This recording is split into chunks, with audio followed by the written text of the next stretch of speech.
ओम नमो भगवते वासुदेवाय। ओम नमो भगवते वासुदेवाय।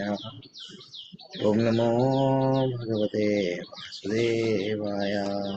ओम अज्ञानतिमिरन्दस्य ज्ञानाञ्जनशलाकया चक्षुरुन्मिलितं येन तस्मै श्रीगुरुवे नमः।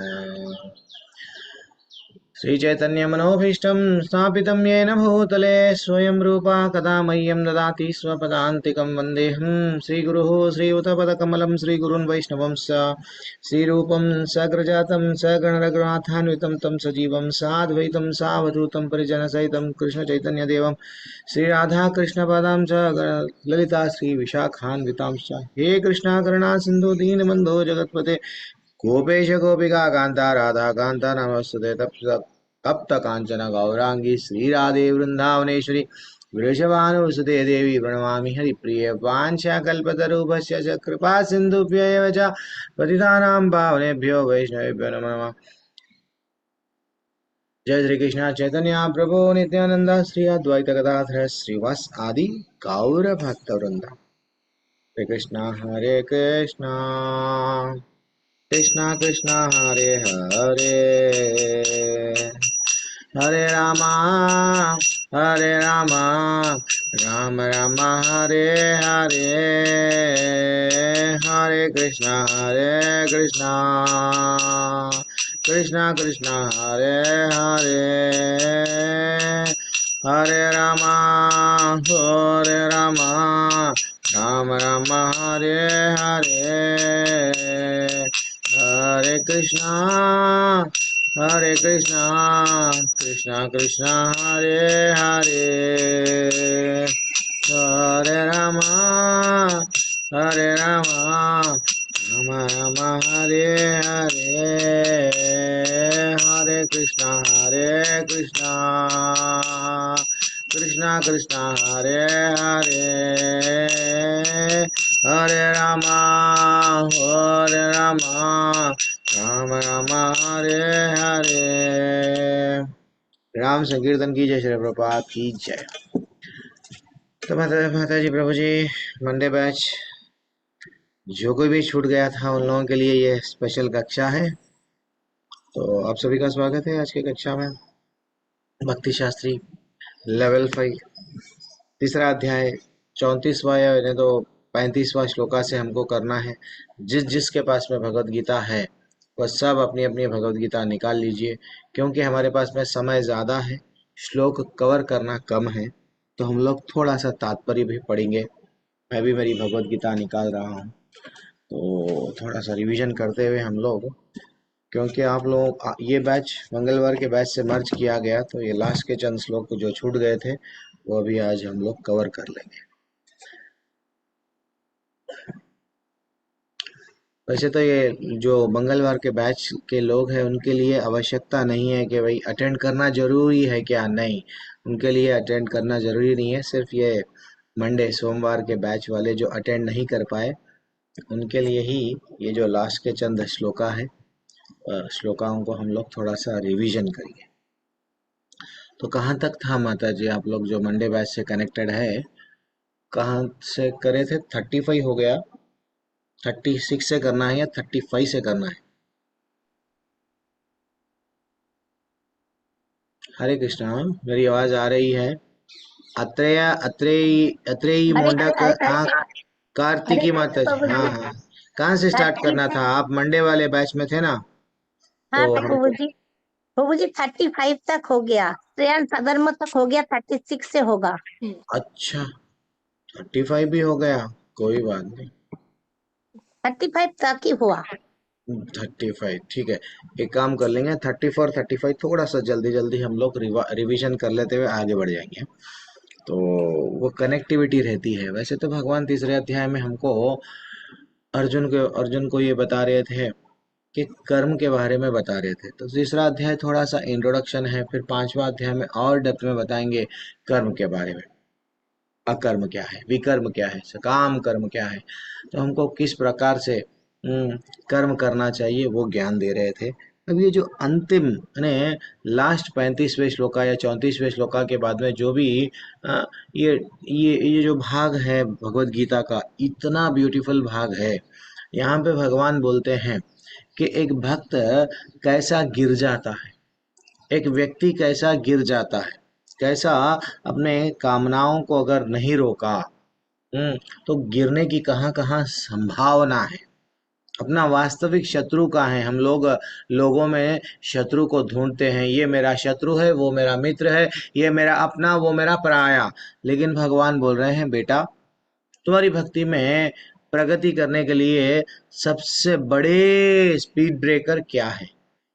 ये जो 7 श्लोका में जो अभी माता जी बोले, जैसे कि 35वें श्लोका के बाद से करना है, तो वास्तविकता देखा गया तो 35वें श्लोका या 34वां श्लोका से लेके 42 या 43 तक जो श्लोकाएं हैं, वहां तक बहुत ब्यूटीफुल नॉलेज है भगवान का। अगर ये नॉलेज, अगर हम लोग ये ज्ञान अगर हम लोग समझ गए, भगवान जो दे रहे हैं, जीवन में भक्ति के पथ से अभी कभी भी हम लोग गिरते नहीं। इसलिए भगवान क्या बोल रहे हैं ये जो श्लोका के माध्यम से, इंद्रियार इंद्रियार इन इन्द्रियारिन्द्रियार् यर्थे रागद्वेषौ व्यवस्थितौ तयोर्न वशम आगच्छेत्। वो बोल रहे हैं प्रत्येक इंद्रिय तथा उसके विषय से संबंधित राग द्वेष का वास्तविक व्यवस्थित करने के नियम होते हैं। मनुष्य को ऐसा राग तथा द्वेष के वशीभूत, भगवान बोल रहे हैं, नहीं होना चाहिए। जनरली हम लोग क्या करते हैं, राग। तो ये जो श्लोका है आगे भी बहुत सारा हम लोगों को कनेक्ट कराएगा। 41 श्लोका में भी इसको हम लोग थोड़ा सा डिस्कशन करेंगे। तो हम लोग फंस जाते हैं, कहाँ पे फंस जाते हैं, लाइक और डिसलाइक। चलो यूट्यूब आया, हाँ यह मेरे को अच्छा लग रहा प्रभु जी, तो मैं क्या करूँगा, यूट्यूब के चैनल में ये जो है ना इसको लाइक करेंगे, नहीं तो फेसबुक में हम लोग जाएंगे डिसलाइक करेंगे। वास्तविकता हमको भगवान बोल रहे हैं कि जीवन श्री प्रभुपाद इसके तात्पर्य में बोल रहे हैं कुछ नियम का पालन करो। तो यहाँ पे हम लोग नियम का नहीं पालन करेंगे तो क्या होता है, सब लोग हमको अच्छे लगते हैं या ना तो बुरे लगने लगते हैं। ठीक है ना। तो इसलिए हम लोगों को सिर्फ और सिर्फ हमारे इंद्रियों के माध्यम से हमको क्या करना चाहिए, उसको कंट्रोल करना चाहिए। जैसे कि शिला प्रभुपाद बोलते हैं, ठीक है ना, नियम तो पालन कर रहे हैं, ठीक है, अगर उनके शिष्यों का एग्जाम्पल देते हैं, देखो अगर आपको ग्रह ब्रह्मचारी जीवन में है तो बड़े ब्रह्मचारी पालन करो, नहीं आपको गृहस्थ जीवन में आना है तो विवाह विवाह का हाँ विवाह के माध्यम से गृहस्थ जीवन में आओ। धीरे धीरे से आप लोग क्या करना है, वो जो जनरली बोलते हैं ना, राग क्या होता है माता जी प्रभु जी, राग और द्वेष हम लोग बोल रहे हैं। राग क्या, किसे बोलते हैं? अटैचमेंट को बोलते हैं ना प्रभु जी, अटैचमेंट आसक्ति। अच्छा, आसक्ति को राग बोलते हैं। अच्छा, और फिर द्वेष किसे बोलते हैं? मतलब किसी के प्रति, मतलब हमें जैसा कोई हीन भावना होता है, जलन होती है, अब हेट। ये एक छोटा सा एग्जाम्पल जो अभी अब हम लोग शादी का करें, शादी का लिए एक लड़का क्या करता है, विवाह विवाह कर लिया, धीरे धीरे से उसके त्वचा के प्रति क्या होता है, लड़के मैंने पत्नी अपने पत्नी को घर पे ला लिया, घर पत्नी के पत्नी में इतना आसक्त हो गया, उसके त्वचा से क्या हो गया, राग उत्पन्न होने लगा। अब जो माँ बाप उसको बचपन से बड़ा करे, 20 साल 25 साल का बड़ा हो गया, उसको अपने पैरों पर ठहरने के लायक बनाए, अब वो माँ बाप से धीरे धीरे से पत्नी में आसक्त, पत्नी में राग उत्पन्न हो गया, और अपने ही माँ बाप से क्या करता है, वो धीरे धीरे से द्वेष करने लगता है। अपने ही माँ बाप के जो बातें पहले अच्छे लगते थे, जो पालन करता था, वो क्या करता है, धीरे धीरे से माँ बाप उसको अच्छे नहीं लगते हैं, माँ बाप को, ठीक है, वृद्धाश्रम। तो इसलिए हम लोगों को राग, भगवान बोल रहे हैं बचो, किससे, राग से। भरत महाराज भी भक्ति के जड़ भरत जो आगे जाके जड़ भरत बने हैं, राग राग आ गया था किसके किसके प्रति, हिरण के प्रति। तो हम लोग भी देखते हैं भक्ति में आते हैं, गोलगप्पों से जो पहले राग रहता था, तो वो छोड़ नहीं पाते हैं। ये एग्जाम्पल बार बार देता हूँ ये श्लोका में, क्योंकि गोलगप्पे ऑलमोस्ट भारत देश में सब लोग खाते हैं, इतना इंटरेस्ट से खाते हैं, उसको मांग मांग के खाते हैं, तो वो भक्ति में भी आ गए हैं। हाँ, तो अब वो कहीं ना कहीं कहाँ रहता है। अगर वो खाने की इच्छा रखी हुई है तो हम लोग क्या करने लगते हैं। वैसे तो इस कान में गोलगप्पे इतने आसानी से नहीं देते हैं, कभी एक साल में कभी तो एक बार देते हैं। तो वैसे ही वो जो राग है, चाहे गोलगप्पे रहने दो, चाहे समोसा रहने दो, चाहे कुछ भी रहने दो, वो चीज को अगर हम लोग छोड़ नहीं पाए भक्ति में आके, तो हम लोग भक्ति में प्रगति नहीं करते। तो वो छोड़ना कैसा, लोगों को भागवत सिखाता है। छोड़ना कैसा, भागवत कैसा सिखाता है। क्या ब्यूटीफुल श्लोका है भागवत का, कि वे स्वयं भागवत में बताया गया, इतना अच्छा श्लोका है। शुश्रुहु श्रद्धाधानस्य वासुदेवा कथा रुचिः श्यान्महात् सेवया विप्रः पुण्यतीर्था निशे। वो बोल रहे हैं, हे द्विज, जो भक्त समस्त पापों से पूर्ण रूप से मुक्त है, हाँ, क्या, उनकी सेवा करने से महान सेवा हो जाती है। ऐसी सेवा से वासुदेव की कथा सुनने के प्रति लगाव उत्पन्न होता है। अब हम लोग राग देव में, द्वेष में फंसे हुए हैं। अब धीरे धीरे से जब वैष्णवों का सेवा करते हैं, वैष्णवों के संग में रहते हैं, जब वैष्णवों की सेवा यानी आचार्यों की सेवा जब करते हैं, सेवा यानी उनका, उनके वचनों का पालन करते हैं, उनको हम क्या करने से उनको प्रसन्नता होती है, जब वो करने लगते हैं, तो वासुदेव की कथा, भगवान की कथा में रुचि उत्पन्न होती है। धीरे धीरे से जब रुचि उत्पन्न होती है, तो ऑटोमेटिक ये जो भौतिक संसार में जो राग और द्वेष है, ये सब कम हो जाता है। ठीक है ना। तो अब हम लोग थोड़ा आगे बढ़ेंगे। अब ब्यूटीफुल, जैसा माता जी बोले, 35वां श्लोका भी हो गया। श्रेयान् स्वधर्मो विगुणः परधर्मात् स्व अनुस्थितः स्वधर्मे निधनम श्रेया परधर्मा भवाय। वो बोल रहे हैं, भयावह, अपने नियत कर्म को दोषपूर्ण ढंग से संपन्न करने भी अन्य अन्यों के कर्मों को भली भांति करने से श्रेयस्कर है। स्वीय कर्मों को करते हुए मरना पराये कर्मों में प्रवृत्त होने की अपेक्षा श्रेष्ठतर है। भगवान क्या क्या चीज है हमारे लिए है, क्या चीज नहीं है, इतना अच्छा सा डिटेल में बता रहे हैं। तात्पर्य पढ़ने के लिए सुप्रभा सुमित्रा माता जी कृष्णा भगवत गीता निकाल लीजिए। ये था, क्योंकि अन्य किसी के मार्ग का अनुसरण भयावह होता है। भगवान स्वयं बोल रहे हैं, अपने नियत कर्म करो। ठीक है ना। तो वो नियत कर्म क्या होता है, थोड़ा सा वो हम लोग देखते हुए फिर परधर्म, पर परोधर्मों का मीनिंग क्या है। परोधर्म तो हम देख लिए प्रभु जी, हम लोगों को भागवत सिखाता है, पहले स्कंद का दूसरा, वो हम लोग देख लिए। लेकिन हम लोगों को ये नहीं मालूम, तो वो ये पर धर्म क्या होता है, थोड़ा सा हम देखेंगे। चलो, तात्पर्य श्री प्रभुपाद जी के द्वारा, श्री प्रभुपाद जी की जय। टाइम है हमारे पास में, तात्पर्य पढ़ेंगे। हरे पढ़िए कृष्ण माता जी। प्रभु जी। तात्पर्य श्रीला प्रभुपाद द्वारा प्रभुपाद की जय। तात्पर्य, अतः मनुष्य को चाहिए कि वह अन्यों के लिए नियत कर्मों की अपेक्षा अपने नियत कर्म को कृष्ण भावनामृत में करे। भौतिक दृष्टि से नियत कर्म मनुष्य की मनोवैज्ञानिक दशा के अनुसार भौतिक प्रकृति के गुणों के अधीन आदिष्ट कर्म है।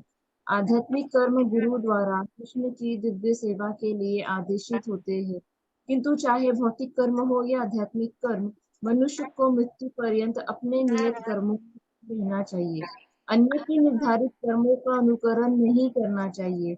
आध्यात्मिक तथा भौतिक स्तरों पर ये कर्म भिन्न भिन्न हो सकते हैं, किंतु कर्ता के लिए किसी प्रामाणिक निर्देशन के पालन का सिद्धांत उत्तम होगा। जब मनुष्य प्रकृति के गुणों के वशीभूत हो तो उसे उस विशेष अवस्था के लिए नियमों का पालन करना चाहिए, उसे अन्यों का अनुकरण नहीं करना चाहिए। उदाहरणार्थ, सतोगुणी ब्राह्मण कभी हिंसक नहीं होते, किंतु रजोगुणी क्षत्रिय को हिंसक होने की अनुमति है। इस तरह क्षत्रिय के लिए हिंसा के नियमों का पालन करते हुए विनष्ट होना जितना श्रेयस्कर है, उतना अहिंसा के नियमों का पालन करने वाले ब्राह्मण का अनुकरण नहीं। हर व्यक्ति को एकाएक नहीं अपितु क्रमशः अपने हृदय को स्वच्छ बनाना चाहिए।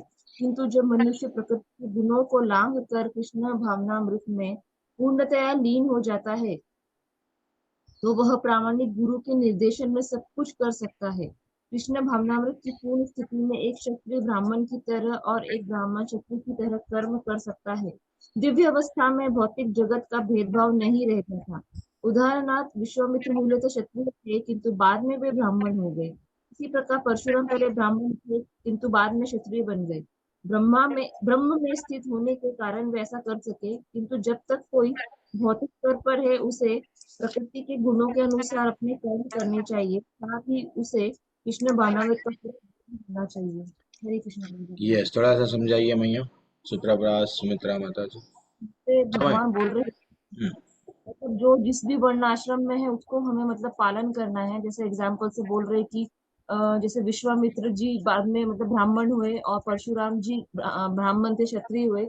ये तभी पॉसिबल है कि जब कृष्ण भावनामृत वाले प्लेटफॉर्म पे है और गुरु के आदेश से हम ये कर सकते हैं चेंजेस। अदरवाइज जब तक हम भौतिक प्रकृति है हमारी, मतलब हम बद्ध है, बद्ध जीवन को जी रहे हैं, तो जो भी हम जिस भी स्थिति में जो भी कर्म कर रहे हैं उसी को हमें फॉलो करना है। तो दूसरों का देख के अनुकरण नहीं करना है। मतलब ब्राह्मण को ब्राह्मण के कर्तव्य करने हैं, क्षत्रिय को अपने कर्तव्य करने हैं।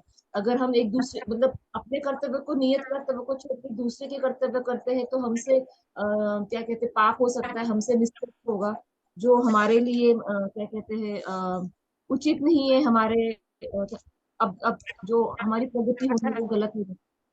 हरि बोल। यस। तो भगवान हमको इसके पहले अब कनेक्शन देखेंगे, भगवान कितना ब्यूटीफुल कनेक्शन है। पर इसके पहले थोड़ी देर पहले भगवान हमको 34वें श्लोका में हम लोगों को क्या बता रहे थे? राग द्वेष को कैसा वश में करो। हाँ, राग द्वेष को वश में करना बताए वहां पे। बस अगर राग और द्वेष को वश में नहीं करे तो क्या होता, वो भी हम लोग थोड़ा सा वहां पे डिस्कस करें कि हमारा पतन कैसा होता। अब भगवान क्या बता रहे हैं यहाँ पे? वो राग द्वेष तो वश में करो बोले ना, वो प्रोसेस क्या है, उसकी विधि क्या है?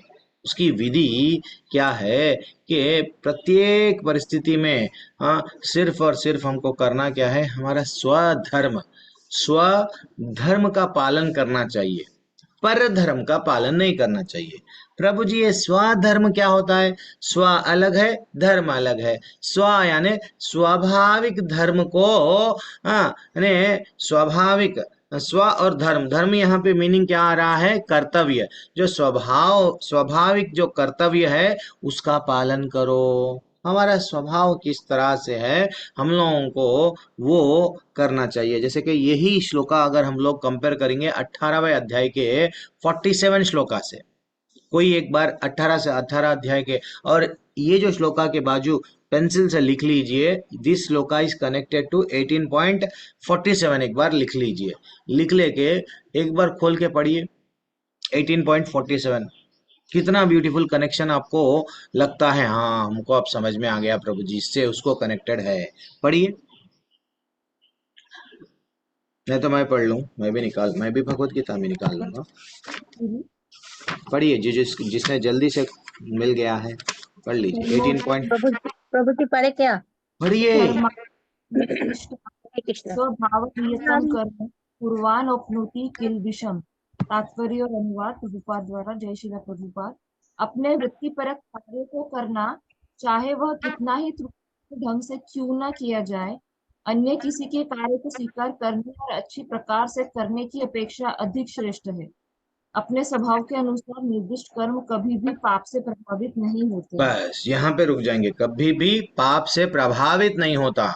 हमको वहां पे भी बता रहे हैं अपने वृत्ति पूर्वक कार्य करना चाहिए, भले ही त्रुटि पूर्वक कुछ वो उसमें कुछ गलतियां हो रही है तो भी करना चाहिए। वैसे ही हम लोगों को वही वही 18वें अध्याय में 41 श्लोका, 42 श्लोका, 43 श्लोका क्या बताता है लाइन से, कि एक व्यक्ति में, एक जैसे कि ब्राह्मण है, ब्राह्मण में 9 प्रकार के गुण स्वभाव रहते हैं। वो स्वभाव से ही वो व्यक्ति रहता है। और जन्म जन्म का तो हम लोगों का कॉन्सेप्ट नहीं है, जो हम लोग चौथे अध्याय में हम लोग मंगलवार की क्लास कक्षा में हम देख लिए।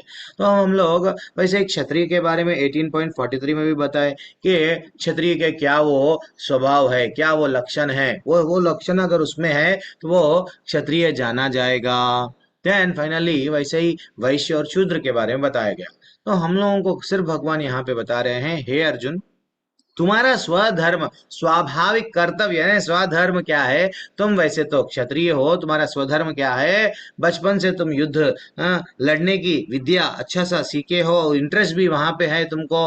एंड देन फाइनली तुम क्या करो, युद्ध लड़ो। अगर युद्ध नहीं लड़ेंगे तो ये गलत है। तो वैसे ही हमारे को हम लोगों को ये समझना चाहिए कि हमारा कर्तव्य से वहां से हटना नहीं चाहिए। जैसे कि अगर एक ब्राह्मण है, ब्राह्मण का संपत्ति वो ब्राह्मण के गुणों में है। बचपन से ही उसको यही ऐसे ही गुण, ऐसे ही परिवार, वो भले ही कौन से भी परिवार में हो, लेकिन उसमें स्वभाव ब्राह्मण का आ गया। अगर उसकी प्रॉपर्टी छीन लिया गया तो वो ब्राह्मण स्वभाव के कारण वो क्या करेगा? नहीं लड़ेगा। प्रभु जी ऐसा कहीं हुआ क्या? हाँ, जमदग्नि राजा, जब जमदग्नि जी के पास में क्या रहता है, क्या रहती है, उनको अच्छा सा, भगवान के भक्त थे तो उनको अच्छा सा, उनके पास में कामधेनु गाय थी। तो एक बार राजा कार्तिक वीर्य, वो राजा उनके पास में आता है, वो गाय को चुरा के लेके जाता है। फाइनली परशुराम बहुत गुस्से में आते हैं, जो उनके बेटे हैं, लेकिन वो बोलते हैं जमदग्नि को हमको क्या देखना चाहिए? वो ब्राह्मण के लक्षण जो देखो। वो जाके वो बोलते हैं ठीक है, लेके गया तो लेके गया, ठीक है, लेकिन लड़े नहीं, लड़े नहीं। ठीक है ना? तो वो यहाँ पे एग्जाम्पल क्या आ रहा है? हमारे को हमको ये बताया जा रहा है कि भैया हमारे जो स्वभाव के अनुसार, ठीक है ना, हाँ, भले ही वो अपने नियत कर्मों को दोषपूर्ण ढंग से करना भी, अन्य कर्मों को भली भांति से अगर मैं करने का कोशिश करूंगा तो ये गलत है। और वैसे ही श्री प्रभुपाद बोलते हैं, एक व्यक्ति, श्री प्रभुपाद श्रीमद् भागवत के 9वें स्कंद के 5वें अध्याय में ब्यूटीफुल, 15वें अध्याय में एक ब्यूटीफुल वो आया है, क्या बोलते हैं टॉपिक पे। श्री प्रभुपाद बोलते हैं, एक व्यक्ति का सुंदरता क्या है, एक व्यक्ति सुंदर कब बनता है? इसका ये मतलब नहीं है सुंदर यानी एकदम अच्छा सा ब्यूटी पार्लर चले गए। नहीं, वैसे तो कोयल काली रहती है, लेकिन उसकी वाणी के कारण वो सुंदर बनती है। वैसे ही एक पत्नी सुंदर कब बनती है? पत्नी सुंदर कब बनती है? अगर उस यानी पत्नी है, बल्कि नहीं, एक स्त्री, स्त्री सुंदर कब बनती है? चलो वही पत्नी को ही ले देखेंगे तो उसका स्त्री तत्व, और वो पति के प्रति कितना आज्ञाकारी है, कितनी आज्ञाकारी है, आज्ञाकारिणी बोलो तो है, इसको देख के वो सुंदर कहलाती है।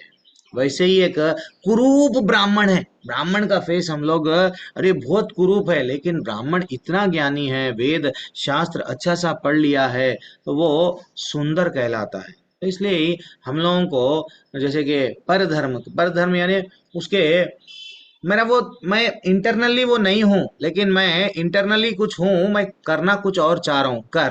कर्ण का एग्जाम्पल, कर्ण क्या कर रहे थे? पर धर्म में आके श्राप मिला उनको। कर्ण एक्चुअली उन्हों वो क्या थे?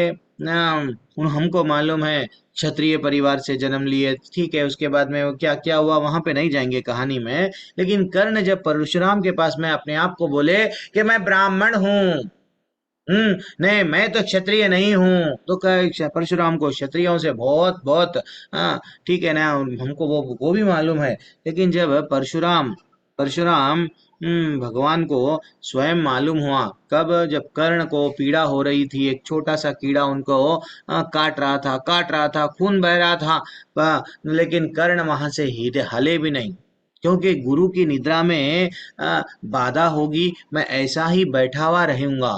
तो उनका जो उनका जो ये जो लक्षण है, भगवान जो भगवत गीता के 18वें अध्याय के 42, 43, 44 में बताते हैं, वहां पे भी क्लियर बताए क्षत्रियों में क्या रहता है, धैर्य। तो वहां पे देख के क्या देखे कि भैया तुम तो, हम मैं बोल रहा हूँ, इतना धैर्य इतना साहस सिर्फ क्षत्रियों में रहता है, और तुम मेरे पास में अपने आप को मैं क्षत्रिय नहीं हूँ ये विद्या सीखने के लिए ऐसा बोले हो, तो जिस दिन ये विद्या तुमको जब आवश्यकता होगी, ये व्यर्थ, यानी जब तुम कुछ भी ये विद्या का ने वो श्राप दे दिए कि ये विद्या तुमको किसी भी तरह से काम नहीं आएगी। इसलिए हम लोगों को जितना हो सके उतना क्या करना है, हम लोगों को, जैसे कि मैं ये एग्जांपल लेवल 2 में देते थे कि एक सिविल इंजीनियर का स्टूडेंट अगर जाएगा, जाके वो अगर स्टूडेंट है मैकेनिकल, नहीं तो सिविल इंजीनियर का है, उसको अगर हम लोग सीधा वो अगर नहीं नहीं मैं जाऊंगा कंप्यूटर इंजीनियरिंग के क्लास में जाऊंगा, नहीं तो मैं बीकॉम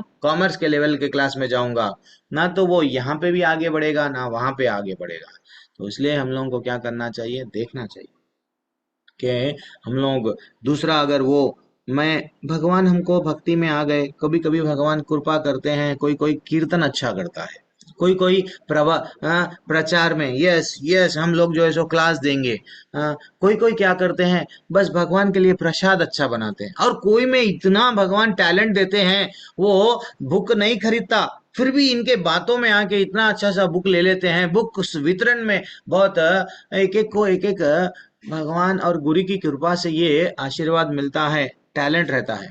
हमको कभी भी भक्ति में आए बाद में ये तकलीफ नहीं करना चाहिए कि मैं उनके वैसा कीर्तनिया सदा हरि क्यों नहीं हूँ, मैं उनके वैसा मृदंग उनके वैसा मैं क्यों नहीं गा सक रहा हूँ, मैं उनके वैसा फेमस क्यों नहीं बन रहा हूँ, वो गाने भजन गा के आगे नहीं।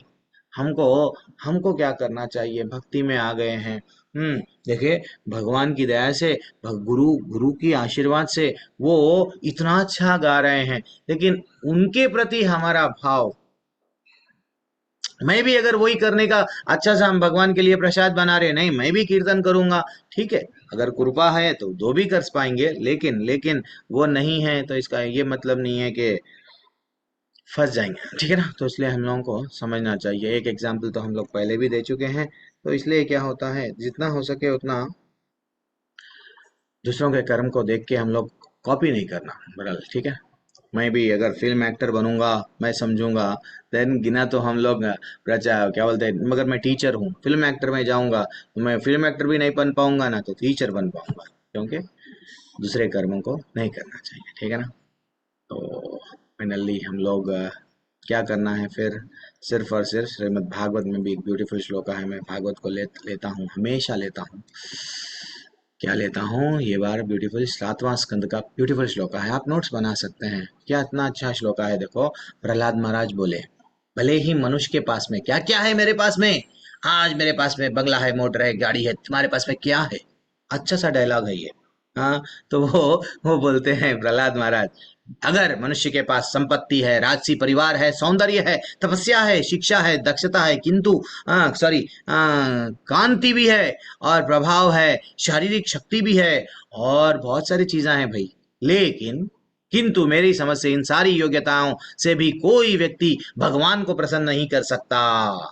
क्या बोल रहे हैं, किंतु भक्ति से वह ऐसा कर सकता है, सिर्फ और सिर्फ सब चीज है हमारे पास में, भक्ति नहीं है, तन वेस्ट है। लोग बोलते हैं ना उसके पास में ये है, मैं भी वो बिजनेस करूंगा और वो कर्म करूंगा तो मैं भी जो है सो आगे बढ़ जाऊंगा, अरे भैया वो उसके वो बिजनेस कर रहा है, वो कुछ भी कर रहा है, उसको उसके इसके पहले के कर्मों के माध्यम से उसको ये जन्म में धर्म प्राप्त हुआ है, तो ये मतलब नहीं है केवल, लेकिन वो भक्ति नहीं कर रहा है। अगर हम कोई सी भी परिस्थिति में अगर हम भक्ति कर रहे हैं, देन परफेक्टली हम भगवान को प्रसन्न कर रहे हैं, देन ये हमारा जीवन सफल बना रहे हैं, ठीक है। आप देखेंगे भगवान का, अब अर्जुन का एक डाउट है, ऐसे ही अर्जुन का डाउट भी है, और यही डाउट परीक्षित महाराज का भी डाउट था जब 5वां स्कंद खत्म हो गया था। तो अर्जुन का डाउट क्या है देखेंगे अब, अतः केना प्रयुक्तोयम, यहाँ से एक्चुअल क्लास स्टार्ट हो रही है आज की, पापम चरति पुरुषः अनिच्छम आपि वर्ष्णेय बलात् इवा नियोजितः, भगवान मेरे को बोलो ना, हे वृष्णिवंशी, हे कृष्ण मेरे को बताओ, मनुष्य ना चाहते हुए भी पाप कर्मों के लिए प्रेरित क्यों होता है, ऐसा लगता है कोई उसे बलपूर्वक उसमें लगाया उनमें लगाया जा रहा है, प्लीज मेरे को बताओ ना। अर्जुन का पूछने का ढंग, ये जो श्लोका से हम बहुत सारे चीज सीखने को मिलता है। वैसे एक दूसरा भी श्लोका ले लेके फिर बाद में और अपन आगे बढ़ेंगे। वो और एक श्लोका भागवत में जो 5वें स्कंद में अलग अलग प्रकार के नरकों के बारे में बताया गया। 5वें स्कंद में एक व्यक्ति ऐसा नरक में गिरता है, वैसे नरक में गिरता है, इतने 29 नरक कुछ बारे में बताया गया। देन फाइनली परीक्षित महाराज विचार करते हैं, हे सुखदेव गोस्वामी, प्लीज मेरे को ये बताइए ना, आप कृपा करके मुझे बतलाइए कि मनुष्य को किस तरह से उन जो 5वें स्कंद में नारकीय स्थितियां में प्रवेश करने से बचाया जा सकता है, जिनमें उन्हें भीषण यातनाएं सहनी पड़ती है। दोनों का भी देखो प्रश्न वही है। हाँ, वो सबके लिए पूछ रहे हैं। जब अर्जुन भी पूछ रहे हैं ये पाप कर्म में क्यों क्यों ऐसा लगता है कि भाई पाप कर्म में क्यों प्रेरित होता है, फिर बोलता है कोई खींच रहा है क्या। चलो इसका तात्पर्य पढ़ के आगे बढ़ेंगे जल्दी से। जिसको चांस नहीं मिला वो लोग तो रेडी रहिए। सब लोग तात्पर्य पढ़ो। छोटा सा 7 श्लोकों की क्लास है ये। जल्दी पढ़िए। हरे कृष्णा प्रभु जी, मैं पढ़ती हूँ। कार्तिकेय मैया पढ़िए। तात्पर्य शिला प्रभुपाद द्वारा शिला प्रभुपाद की जय। जीवात्मा परमेश्वर का अंश होने के कारण मूलतः आध्यात्मिक, शुद्ध एवं समस्त भौतिक कल्मशों से मुक्त रहता है। फलतः स्वभाव से वह भौतिक जगत के पापों में प्रवृत्त नहीं होता, किंतु जब वह माया के संसर्ग में आता है तो वह बिना झिझक के और कभी कभी इच्छा के विरुद्ध भी अनेक प्रकार से पाप कर्म करता है। अतः कृष्ण से अर्जुन का प्रश्न अत्यंत प्रत्याशापूर्ण है कि जीवों की प्रकृति विकृत क्यों हो जाती है। यद्यपि कभी कभी जीव कोई पाप नहीं करना चाहता, किंतु उसे ऐसा करने के लिए बाध्य होना पड़ता है। किंतु ये पाप कर्म अंतर्यामी परमात्मा द्वारा प्रेरित नहीं होते, अपितु अन्य कारण से होते हैं, जैसा कि भगवान अगले श्लोक में बताते हैं। हरि हरे बोल। कृष्ण। यस। तो यहाँ पे क्या बता रहे हैं, कुछ बोलना चाह रहे हैं क्या माता जी? कार्तिक माता जी यहाँ पे क्या बताया गया, तात्पर्य में क्या बता रहे हैं फिर प्रॉपर? तात्पर्य में प्रभुपाद बता रहे हैं, कभी कभी जैसे भी हम यहाँ पे भौतिक जगत में जन्म लेते हैं तो उसी समय जो आत्मा होता है वो माया के बंधन में आ जाता है। तो उसके हाथ से कभी उसके इच्छा के विरुद्ध भी जो पाप होते हैं वो उसके अंतर मन में रहे परमात्मा की वजह से नहीं, तो जो उसके ऊपर माया का प्रभाव होता है उसकी वजह से उसके हाथ से जो पाप या गलतियां हो जाती है। हरि बोल। वेरी एक्सलेंट माता जी। तो बोलते हैं ना, ईश्वर की इच्छा के बगैर एक पत्ता भी नहीं उड़ता। ये बात तो सही है। तो फिर व्यक्ति क्यों पाप करता? भगवान के परमिशन है क्या उसमें अंदर, या बिना परमिशन के एक व्यक्ति पाप कर रहा है क्या? अर्जुन जो पूछ रहे हैं बहुत ब्यूटीफुल क्वेश्चन है। तो अर्जुन बोल रहे हैं मैं युद्ध नहीं लड़ूंगा, भगवान बोल रहे हैं युद्ध लड़ो। तो यहाँ पे अर्जुन से ये जो श्लोका के माध्यम से प्रश्न कैसा पूछना चाहिए, लास्ट क्लास में भी बोला था, जो मंगलवार की क्लास थी, ये हमको सीख मिलती है। हम लोग गुरु से किस तरह से प्रश्न पूछना चाहिए पोलाइटली। वो ये नहीं बोल रहे हैं अरे बाबा मेरे को मालूम है तुम 18 अध्याय के 61 श्लोका में बोले कि तुम सबके हृदय में एक यंत्र में जैसा यंत्र रूपी मानव शरीर में मैं हृदय में रहता हूँ, ड्राइवर के वैसा देन मैं चलाता हूँ पूरी। लेकिन मेरे को मालूम है तुम परमात्मा बन के तुम ही सबको गलत काम करने के लिए प्रेरित कर रहे हो और तुम ही सजा दे रहे हो। This is too much. ऐसा नहीं पूछे भगवान को, वो प्रश्न नहीं पूछे। वो क्या बोल रहे हैं, प्रश्न पूछने कभी कभी हम लोगों को नहीं मालूम किस तरह से बातचीत करना, ठीक है ना, हर्ट कर देते हैं हर एक को, दिल को चुभाते हैं।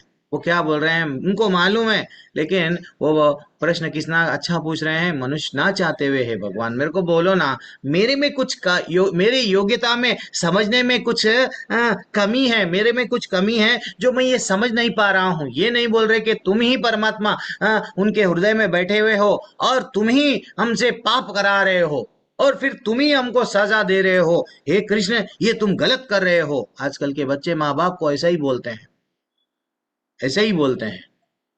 लेकिन यहाँ पे अर्जुन से हमको सीख मिल रही है, मेरे में कुछ प्रॉब्लम है शायद अंडरस्टैंडिंग में, मेरे को ये समझाओ ना, ये समझाओ ना कि मैं कैसा कैसा ये जान सकूं कि मैं एक व्यक्ति बलपूर्वक, वो जो प्रश्न पूछ रहे हैं बलपूर्वक उनमें कैसा लगाया जाता है। इसलिए हम लोगों को किसी को शुभ बोलते हैं ना, चुभना भी नहीं लेकिन अपना पर्पस भी हो जाना।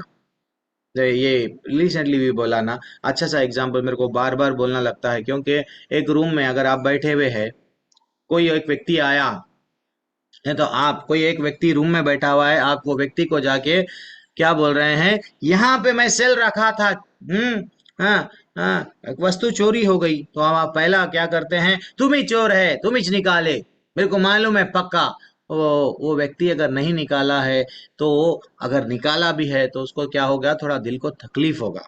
अगर वही वही अर्जुन किस तरह से प्रश्न पूछ रहे हैं, अच्छा, आप जैसे श्रेष्ठ योग्य व्यक्ति इस रूम में बैठे हुए हैं, और आपके रहने पर एक सेल यहां से चला गया है, सेल यानी फोन यहां से चला गया है, ये तो टू मच है।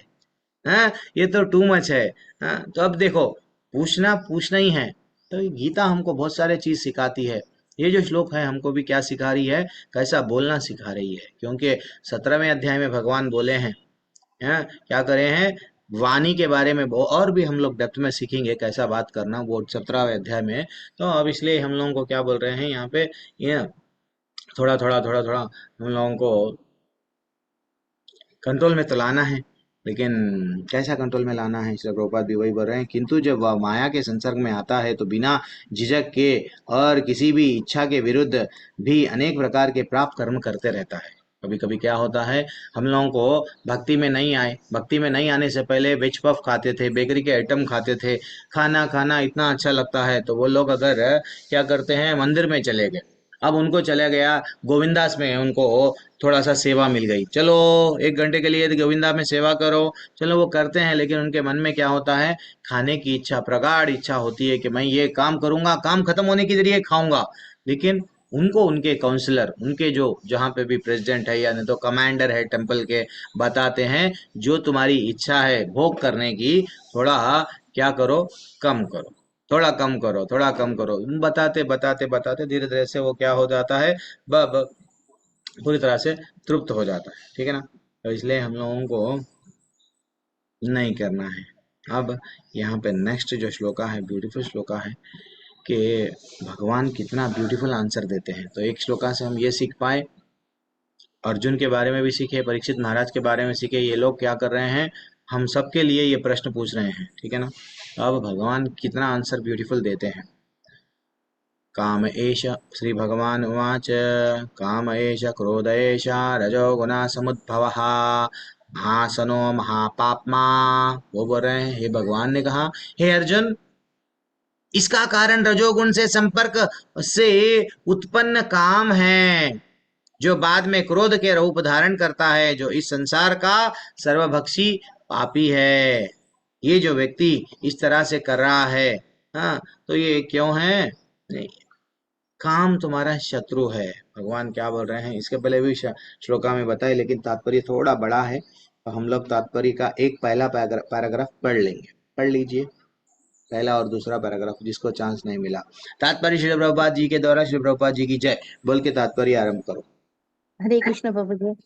तात्पर्य श्री प्रभुपाद की जय, श्री प्रभुपाद के द्वारा। जब जीवात्मा भौतिक सृष्टि के संपर्क में आता है तो उसका शाश्वत कृष्ण प्रेम रजोगुण की संगति से काम में परिणत हो जाता है, अथवा दूसरे शब्दों में ईश्वर प्रेम का भाव काम में उसी तरह बदल जाता है जिस तरह इमली के संसर्ग से दूध दही में बदल जाता है। और जब काम की संतुष्टि नहीं होती तो वो क्रोध में परिणत हो जाता है। क्रोध मोह में, और मोह इस संसार में निरंतर बना रहता है। अतः जीवात्मा का सबसे बड़ा शत्रु काम है, और ये काम ही है जो विशुद्ध जीवात्माओं को इस संसार में फंसे रहने के लिए प्रेरित करता है। क्रोध तमोगुण का प्राकट्य है। ये गुण अपने आप को क्रोध तथा अन्य रूपों में प्रकट करते हैं। अतः यदि रहने तथा कार्य करने की विधियों द्वारा रजोगुण को तमोगुण में ना गिरने देकर सतोगुण तक ऊपर उठाया जाए तो मनुष्य को क्रोध में पतित होने से आध्यात्मिक आसक्ति के द्वारा बचाया जा सकता है।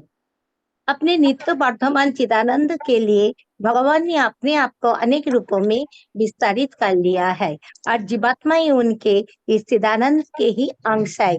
उनकी भी आंशिक स्वतंत्रता प्राप्त है, किंतु अपनी ये स्वतंत्रता का दुरुपयोग करके जब ये सेवा के इंद्रियों सुख में सेवा को इंद्रियों सुख में बदल देती है तो ये काम के चपट में आ जाती है। भगवान ने ये सृष्टि की रचना जीवात्माओं के लिए इन कामपूर्ण रुचियों की पूर्ति हेतु सुविधा प्रदान करने के निमित्त की, और जीवात्माएं दीर्घकाल तक काम कर्म में फंसे रहने के कारण पूर्णतया उब जाती है, तो अपना वास्तविक स्वरूप जानने के लिए जिज्ञासा करने लगती है। बनने लगती है। यस माता जी, तो यहाँ पे क्या बोल रहे हैं हम लोग, कर्मों में फंसे रहने के कारण पूर्णतया उब जाती है। तो हम लोगों को, यस माता जी, आप क्या समझे तात्पर्य से? जीवात्मा जब जन्म लेते हैं तो वो शुद्ध आध्यात्मिक और भौतिक कर्म से तब वो मुक्त रहता है, लेकिन जब वो प्रकृति में आ जाता है तब वो भौतिक प्रकृति के जो भौतिक रजगुणों के संपर्क में आने पर वो उसको जो ईश्वर प्रेम जो है वो काम में परिणत हो जाते हैं। और जब उसको काम का पूर्ति नहीं होता तब वो क्या है, काम क्रोध में परिणत हो जाते हैं एवं क्रोध फिर मोह में चले जाते हैं। और इसमें तो इसको हम लोग को क्या करना चाहिए ना, जो विशुद्ध, जो हम लोग को जब काम को क्रोध में बदलने के पहले ईश्वर प्रेम को में उसको रखना चाहिए, तो सतोगुण में ले जाना चाहिए। जब सतोगुण में वो चले जाएगा तो आध्यात्मिक का माध्यम से हम लोग जा सकते हैं। ये बोला, और हम जीवात्मा भगवान का अंश है, अतः ये उसका जो हर काम भगवान के लिए ही करना चाहिए। लेकिन वो क्या करते हैं, भगवान का प्रेम ना करके वो अपना जो स्वतंत्रता थोड़ा मिलता है उसको वो दुरुपयोग करके वो अपने इंद्रिय तृप्ति के लिए काम करते हैं और फंस जाते हैं। हरि बोल। यस माता जी, तो यहाँ पे भगवान बता रहे हैं, वेरी एक्सलेंट माता जी, यहाँ पे भगवान बता रहे हैं हमारा असली शत्रु कौन है, वो काम है। तो हम लोग जैसे ही जो व्यक्ति रजोगुण में आता है, यानी जैसे ही पैसा आ जाता है, नाम आ जाता है, तो व्यक्ति क्या करने लगता है, धर्म और अधर्म में डिफरेंस नहीं करता है। वो कहाँ पे बताया गया, 18वां अध्याय के 31वें श्लोका में बताया गया, एक व्यक्ति जो रजोगुणी व्यक्ति है उसको डिफरेंस नहीं कर पाता, क्या सही है क्या गलत है। तो नरक के 3 द्वारों के बारे में भी चर्चा किया गया था, इसमें 16वें अध्याय में 20वें श्लोका में या 21वें श्लोका में याद नहीं है, तो दोनों में से एक जगह पे बताया गया कि काम, क्रोध और लोभ 3 हमारे नरक के द्वार है। वो नरक के द्वार में यहाँ पे बता रहे हैं, एक एक के बारे में यहाँ पे बता रहे हैं, काम और क्रोध के बारे में बता रहे हैं कि रजोगुण से संपर्क होने से काम और बाद में क्रोध होता है। तो इसलिए ही बाद में हम लोगों को करना क्या चाहिए, काम क्या है, भगवान को छोड़कर भोगने की इच्छा ही काम है। बस भगवान को भूल गए हैं अब और संसार को भोग रहे हैं, तो ये ही कामना है। भले ही ये काम वो नहीं है कि स्त्री पुरुष का ही काम है, काम, हर चीज वो कामना है जहाँ कृष्ण नहीं है। मेरे को एक गाड़ी, बड़ी गाड़ी खरीदना है, 1 करोड़ की गाड़ी खरीदना है, मेरे को स्विट्जरलैंड जाना है, दार्जिलिंग जाना है, नए टाइटैनिक में जैसा बड़ी नाव है वहां, ये सब कामनाएं हैं, ये हमारी शत्रु है। भगवान बता रहे हैं बेटा, ये हर व्यक्ति में बैठा हुआ है ये शत्रु। ये जो, हे अर्जुन, तुम तो बाहर के जितने भी लोग हैं इन लोगों पे तो आराम से जीत लोगे, मेरे को मालूम है तुम्हारे पास में बहुत सारे अस्त्र शस्त्र है, लेकिन लेकिन अंदर में जो बैठा हुआ है वो अंदर के शत्रु को जीतो, अंदर का शत्रु को जीतो। इसलिए ही भगवान श्रील प्रभुपाद भी बोलते हैं, दूध में से थोड़ा सा अगर नींबू का अगर मिला दिए तो वो दही में परिणित हो जाता है। तो वैसे ही वास्तविकता हम लोग भगवान से सब प्रेम करते थे, भगवान से गोलोक में थे, बढ़िया सा प्रेम कर रहे थे, धरती पे आ गए हैं, अब वो प्रेम कहाँ बदल गया, वो प्रेम करने में जो आनंद आता था वो आनंद को ढूंढने के लिए हम वो प्रेम अब क्या कर रहे हैं, काम में बदल गया। अब हम गाड़ी खरीद रहे, घर बना रहे, नहीं तो स्त्री पुरुष में, पुरुष स्त्री में, कभी इसको वाइफ, आजकल डाइवोर्स इजी हो गया, उसको छोड़ रहे और एक को पकड़ रहे और एक को छोड़ रहे और एक को पकड़ रहे, क्यों, आनंद नहीं मिल रहा। जो वहां पे आनंद था हमारा, वो आनंद यहाँ पे काम जाके प्रेम जाके काम में बदल गया। तो इसलिए ही हम लोगों को ये सीख भगवान बता रहे हैं कि सीखो कैसा हमारे अंदर वाले को कंट्रोल करना सीखो। हम लोग डेली डेली एक भक्त को, इवन अगर भक्ति में भी आ गए लेकिन डेली भी लड़ना ही पड़ रहा है। अर्जुन को तो एक बार महाभारत का युद्ध लड़ना पड़ा, लेकिन हमको बार बार युद्ध लड़ना पड़ रहा है। रास्ते पे जा रहे हैं, असत्संग कितने लोग मिलते हैं, कैसे कैसे एडवर्टाइजमेंट आते हैं, कैसे कैसे यूट्यूब में कुछ जो चीज हम नहीं देखना चाहते हैं फिर भी हमको डिस्ट्रैक्ट कर रहे हैं। ये युद्ध ही तो है। एक व्यक्ति, हम जब अर्जुन युद्ध में जीत सका तो हम लोग हमारे कामनाओं पे फोन करके बोलते हैं वो लोग, आपको लोन चाहिए तो हम आपको लोन दे देंगे। आपका क्या स्कोर, सिविल सिविल स्कोर अच्छा है, हम आपको 5 लाख 10 लाख घर बैठे लोन देंगे। अब आप लोन पे क्या क्या खरीदते खरीदो करो, क्या क्या करते करो। दिस इज व्हाट, ये सब क्या है, हमको डिस्ट्रैक्शन है। अगर नियम का पालन नहीं करे, भक्ति में आए हैं, देन ये कामनाओं के तरफ हमारा मन ज्यादा ज्यादा ज्यादा होता है। ठीक है ना। गुस्सा आना चाहिए, हनुमान जी को भी गुस्सा आया रावण पे, लेकिन भगवान को प्रसन्न करने के लिए। ऐसा नहीं है हम लोगों को। हाँ, लेकिन ठीक है। एक अच्छी सी स्टोरी याद आई ययाति की। यहाँ पे भी ययाति और देवयानी की जो स्टोरी में हम लोग देखे, जो देवयानी जो शुक्राचार्य की बेटी से जब विवाह होता है ययाति राजा का, तो राजा ययाति इतना भोग भोगते हैं। इन्हें बोलने का मतलब क्या है, उनको एक अब वो ठीक है, कहानी में थोड़ा सा जल्दी से बोल देता हूँ। फाइनली जब उनकी शादी होती है, विवाह होता है देवयानी से, अब उनके साथ साथ क्या होता है, एक शर्मिष्ठा एक नाम की एक दासी, वो भी राजा की कन्या रहती है, उनको दासी के रूप में भिजाया जाता है। लेकिन फाइनली जब देवयानी बोलती है, देखो राजा, मेरे को मालूम है तुम मेरे से हटके अगर किसी भी स्त्री के साथ में अगर उसको भी रानी बनाए यानी तो कुछ दुर्व्यवहार करे, देन फाइनली मैं तुमको छोड़ दूंगी। देन वो क्या करते हैं, नहीं नहीं, तुम ही मेरी पत्नी हो, तुम ही मेरी रानी हो। लेकिन जैसे ही शर्मिष्ठा को देखे, शर्मिष्ठा के साथ में 3 बच्चों को जब जन्म दिए, ये बात जब मालूम हुआ, देन उनको श्राप मिला। श्राप मिला क्या बोल के, शुक्राचार्य श्राप दिए कि तुम वृद्ध बन जाओ। अब ऐसी परिस्थिति हो गई ययाति की, वृद्ध अवस्था आ गई श्राप के कारण। अब वो वृद्ध अवस्था, वो शुक्राचार्य सोचने लगे, मैं तो इसको वृद्ध बनो बोला, लेकिन मेरी बिटिया जो है सो अभी और युवती है, ये तो मैं बहुत बड़ा गलत करा। अब ययाति राजा भी स्वयं शुक्राचार्य के सामने रिक्वेस्ट कर रहे थे, ये श्राप का कैसा मैं इसको निकालूं, प्लीज मेरे को बताओ, मेरे सामने बहुत बड़ी जिंदगी पड़ी है, जीना है, मेरे को भोगना है। देखो आपकी बेटी भी जो है सो युवती है, अगर मैं वृद्ध हो जाऊंगा तो कैसा। देन फाइनली वो बोले कि आपको अगर जो भी संतान है आपके बेटों में से कोई भी एक बेटा आपका बुढ़ापा ले सकता है। वो हम वहां पे नहीं जाएंगे। तो अब हम लोगों को वहां पे राजा पुरु क्या करते हैं, बुढ़ापा लेते हैं। अब रियल क्रक्स क्या है, वो जब ययाति 1000 साल तक वो भोगे, जब युवा, अब यानी शरीर क्या हो गया उनका, यौवन, वो जो शरीर था, पुरु जो उनके ही बेटे थे, बेटे बूढ़े बन गए, और जवान जो शरीर है, जवान जो शरीर है, ये राजा का बन गया। अब राजा क्या कर रहे हैं, अपने पत्नी के साथ में अपना राजपाट बहुत सारा वैभव के साथ में वो भोग रहे हैं, भोग रहे हैं, भोग रहे हैं।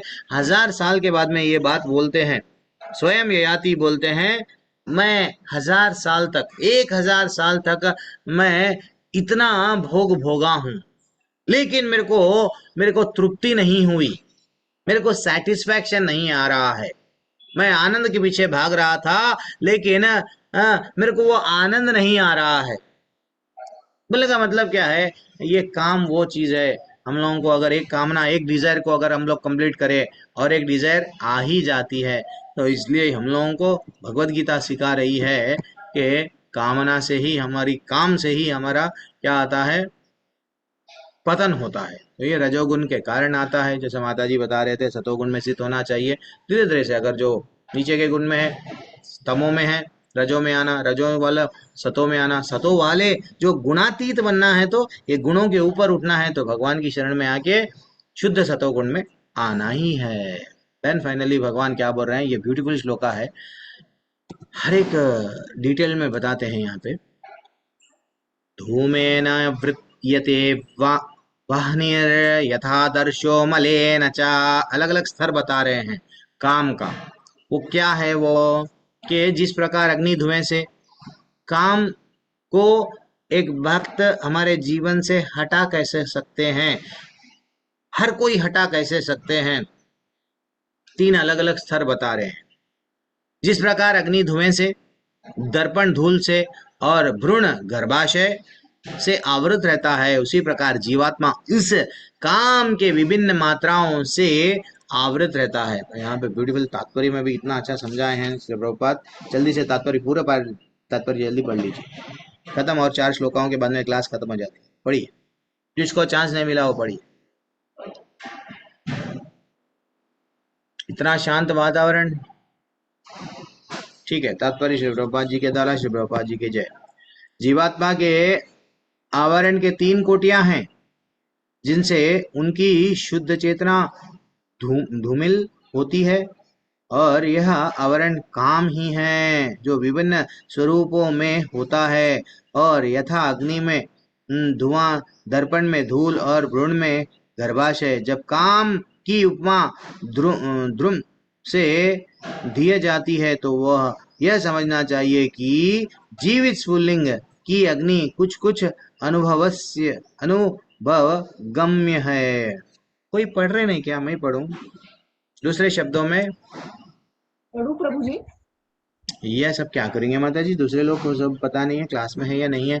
आखिर एक्चुअली पढ़िए, आप पढ़ना तो स्टार्ट कीजिए। कितने लोग क्लास में देखें?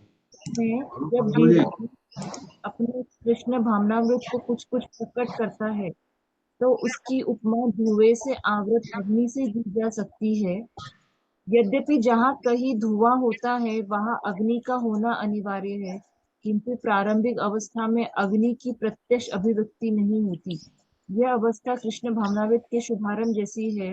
दर्पण पर धूल का उदाहरण मन रूपी दर्पण को अनेक आध्यात्मिक विधियों से स्वच्छ करने की प्रक्रिया के समान है। इसकी श्रेष्ठ विधि है भगवान के पवित्र नाम का संकीर्तन। गर्भाशय द्वारा आवृत भूमि का दृष्टांत असहाय अवस्था से दिया गया है, क्योंकि गर्भ स्थित शिशु इधर उधर हिलने के लिए स्वतंत्र नहीं रहता। जीवन की यह अवस्था वृक्षों के समान है। वृक्ष भी जीवात्माएं हैं, किंतु उनमें काम की प्रबलता को देखते हुए उन्हें ऐसी योनि मिली कि वे प्राय चैतन्य होते हैं। धूमिल दर्पण पशु पक्षियों के समान है और धूम्र से आवृत अग्नि मनुष्य के समान है। मनुष्य के रूप में जीवात्मा में थोड़ा बहुत कृष्ण भावनामृत का उदय होता है, और यदि वह और प्रगति करता है तो आध्यात्मिक जीवन की अग्नि मनुष्य जीवन में प्रज्वलित हो सकती है। यदि अग्नि के धुएं से नियंत्रित किया जाए तो अग्नि जल सकती है। अतः यह मनुष्य जीवन जीवात्मा के लिए ऐसा सुअवसर है जिससे वह संसार के बंधन से छूट सकता है। मनुष्य जीवन में काम रूपी शत्रु को योग निर्देशन में कृष्ण भावनामृत के अनुशीलन द्वारा जीता जा सकता है। हरे कृष्ण। हरि बोल। तो यहाँ पे 36वें श्लोका में अर्जुन का डाउट था। अर्जुन कुछ प्रश्न पूछे तो 37वें श्लोका में क्या बोल रहे थे भगवान? काम तुम्हारा शत्रु है, वास्तविक शत्रु तुम्हारा काम है। अभी यहाँ पे बता रहे हैं वो काम के कुछ स्तर है, वो काम के कुछ स्तर है। वो स्तर में अगर एक व्यक्ति है तो वो व्यक्ति को क्या करना चाहिए वो अब हम लोग देखेंगे। वैसे तो स्तर के बारे में समझा है, तो हम लोगों को निकलना है ना वो स्तरों में। हमारा काम किस स्तर का है वो थोड़ा सा हम जानेंगे। श्री प्रभुपाद क्या कर रहे हैं? काम को तात्पर्य में बता रहे हैं। देखो भाई, मनुष्य में भी काम है लेकिन कम, पशु में काम है थोड़ा ज्यादा, वृक्षों में सबसे ज्यादा। तो वृक्षों में भी जीव है, पशु भी जीव है, मनुष्य भी जीव है। काम का एक स्तर है थोड़ा, मैंने थोड़ा सा, और मीडियम, देन फाइनली और ज्यादा, सबसे ज्यादा बोलते हैं ना वैसा। तो ये स्तर को हम लोग जानने के लिए हम लोगों को धीरे धीरे से एग्जाम्पल के साथ में बताया गया, ठीक है ना। तो अब वैसे तो प्रभु जी हमको भी मालूम है, लेकिन अब हम लोग देखेंगे अग्नि का धुआं वहां पे बताया गया। क्योंकि जब अग्नि जो कोई भी अगर लकड़ी को अगर हम लोग यहाँ पे हम लोग को देखेंगे, लकड़ी को अगर हम लोग जला रहे तो पहले क्या आता है? धुआं आता है। धुआं आता है, कुछ समय के बाद में अगर अच्छा सा उसको हवा लगती है ना, तो कुछ समय के बाद में अगर हम लोग एक्सटर्नली जाके पंखा लेके जैसे हवा कर रहे हैं, तो जब आग आती है, आग लगती है, तो पहले तो हमको लकड़ी को क्या दिख रही है? धुआं। तो वैसे ही आग आने के लिए समय लगता है, वैसे ही अगर हम लोग कृष्ण भावनामृत में भक्ति में आ गए तो कामना तो रहती है, कामना तो रहती है। हाँ, धीरे धीरे से वो कामना अभी नहीं जाती है, स्टार्टिंग स्टार्टिंग में है ना, अभी हमारे पास में वो अनुभव नहीं है, भगवान की भक्ति कर रहे हैं, वो बोलते हैं ना वो युगायताम निमिषेना, वो भाव ही नहीं है अभी, और भगवान से विरह का भाव नहीं है, अभी कुछ रियलाइजेशन नहीं है। हाँ, तो इसलिए लोग ज्यादातर क्या करते हैं, भक्ति में जल्दी तो आते हैं लेकिन चले भी जाते हैं।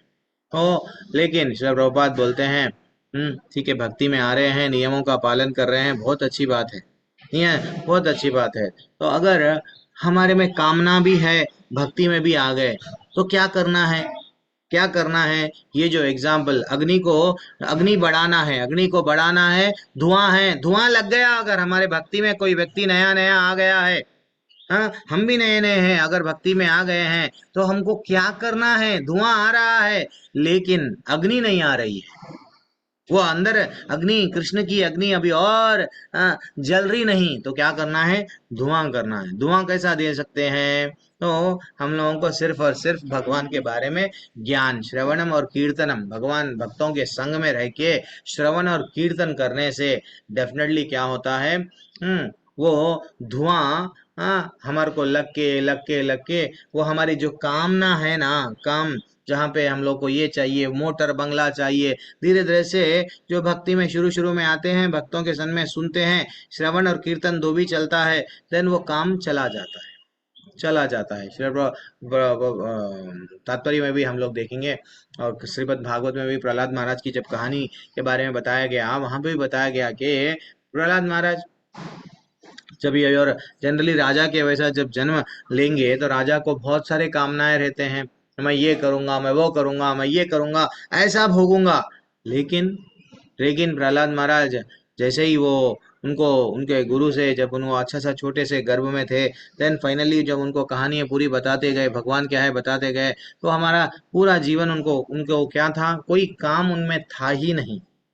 प्रहलाद महाराज के लाइफ में भले ही वो राजा के बेटे थे, लेकिन काम नहीं था, क्योंकि भगवान वहां पे बस गए, जहाँ पे राम वहाँ काम नहीं है, बोलते हैं ना अपन लोग। तो वैसे ही वो क्या कर रहे थे, बस मैं, मेरा जीवन क्यों मिला, भगवान को प्रसन्न करने के लिए। यानी स्टार्टिंग स्टेज में अगर कामनाएं हैं तो सुन के और कीर्तन करके, श्रवणम कीर्तनम करके भक्तों के संग में चला जाता है कामना। लेकिन अब दूसरा स्टेज, दूसरा स्टेज क्या है प्रभु जी?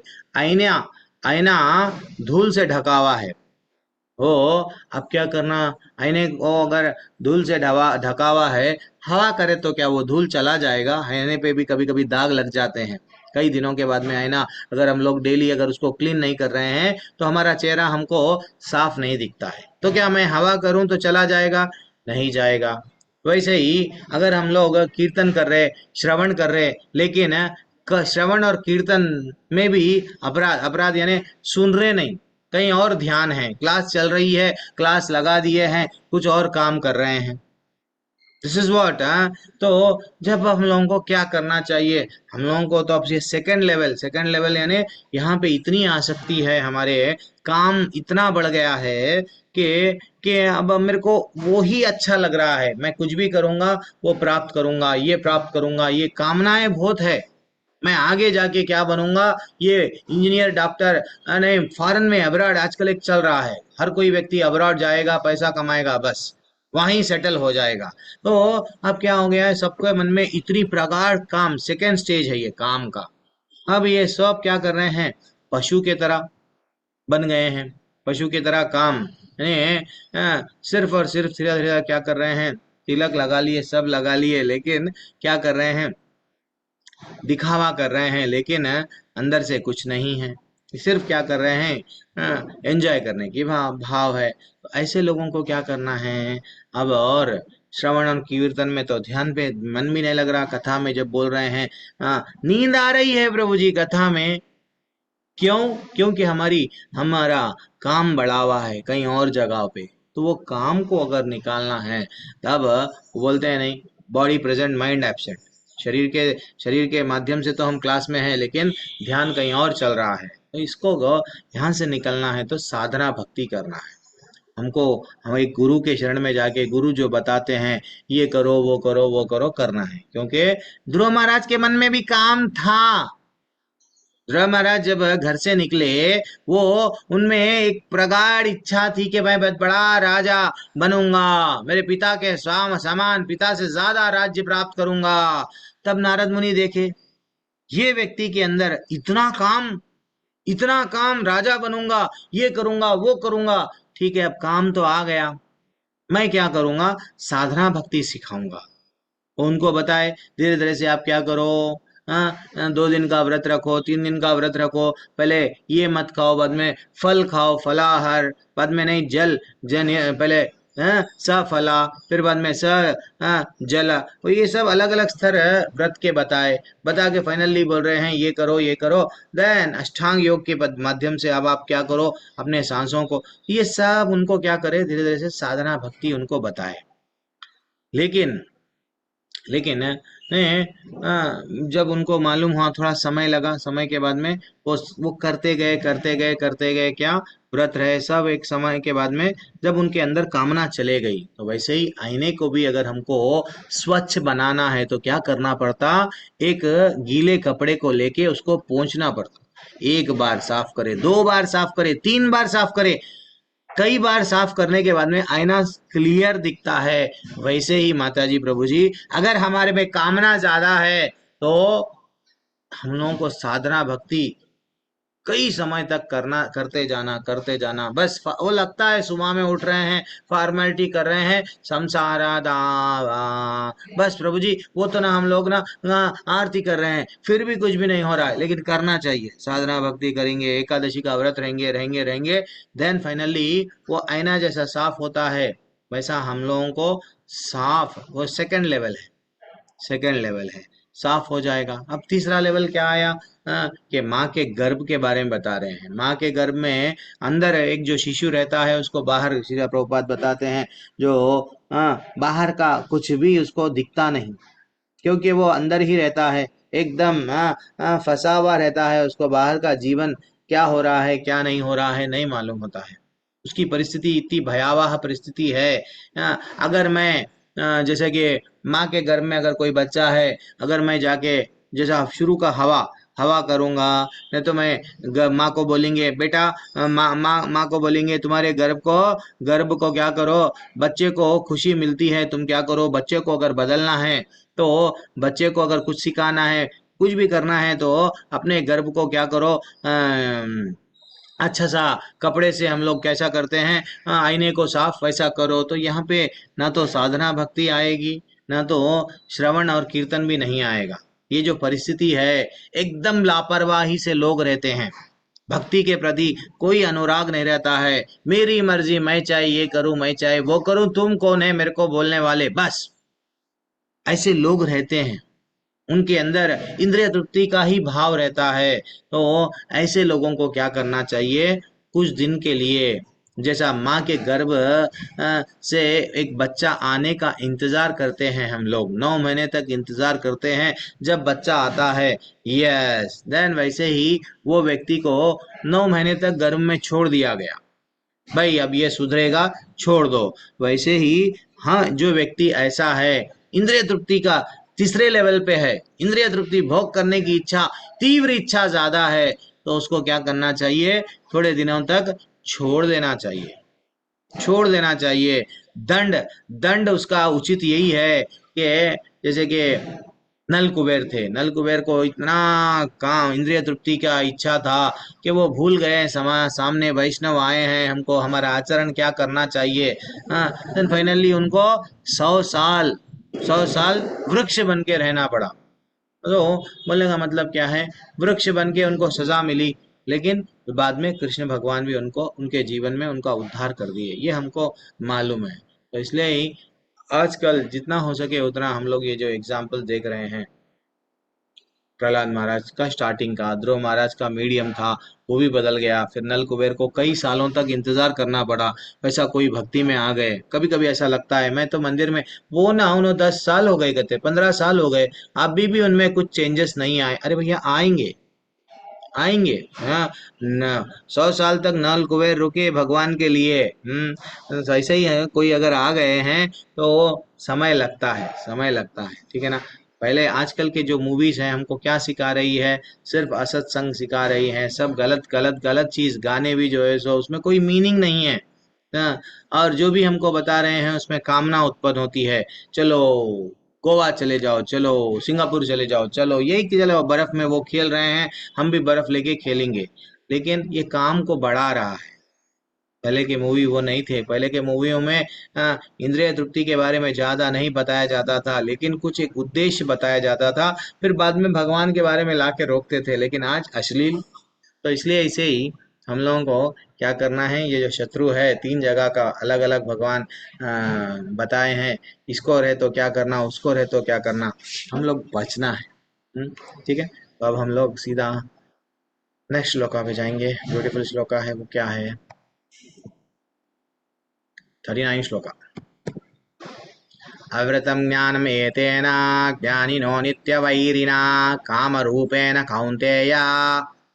क्या बोल रहे हैं, इस प्रकार ज्ञान में जीवात्मा की शुद्ध चेतना उसके काम रूपी नित्य शत्रु से ढकी रहती है।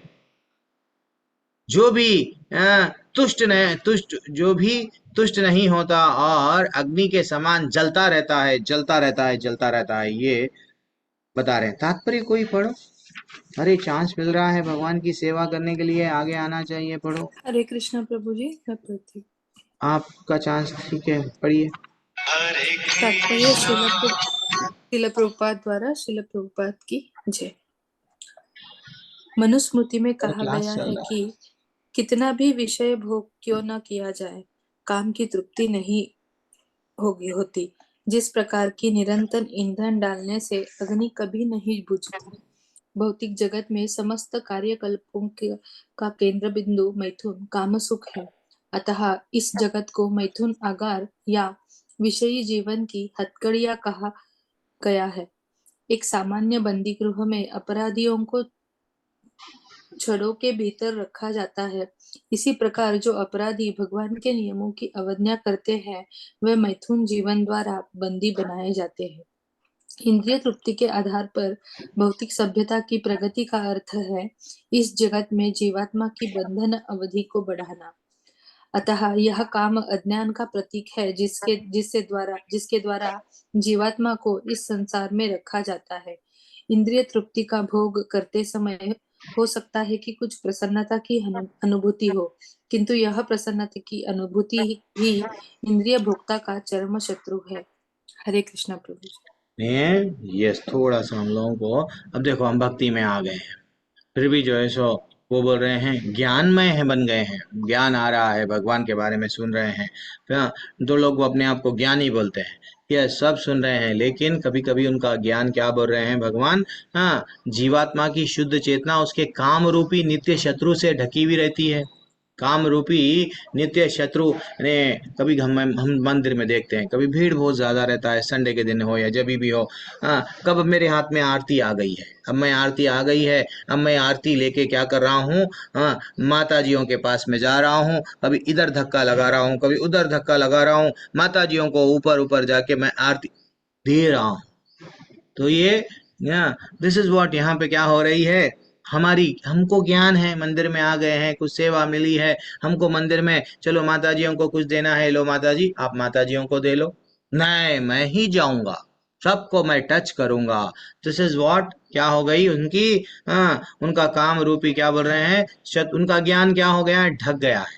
किससे, जो शत्रु से। तो इसलिए ही भगवान हमको चौथे अध्याय जो हम लोग आरंभ कर चुके हैं 19वें श्लोका में भी बोले, क्या बोले, भगवान स्वयं बोले कि हे अर्जुन, ये जो ज्ञान है अग्नि के दे, अग्नि ने, ये जो अग्नि के समान है, तुम्हारे कर्मों को क्या करता है, ये भस्म करना पड़ता है। और क्या बोल रहे हैं, और आगे जाके भी चौथे अध्याय में ब्यूटीफुल समझाए हैं, ज्ञान के माध्यम से क्या करो, तुम जितने भी कर्म के बंधन उत्पन्न हुए हैं उसको भस्म करो। तो हम लोग आचार्य व्यतीत तात्पर्य में बता रहे हैं ईंधन, जैसा अग्नि, एक काम को अगर अग्नि में अगर कंपेयर किया गया, घी डाल दिए अग्नि और प्रज्वलित होती है, वैसे ही हाँ हाँ, तो हम लोगों को क्या करना चाहिए?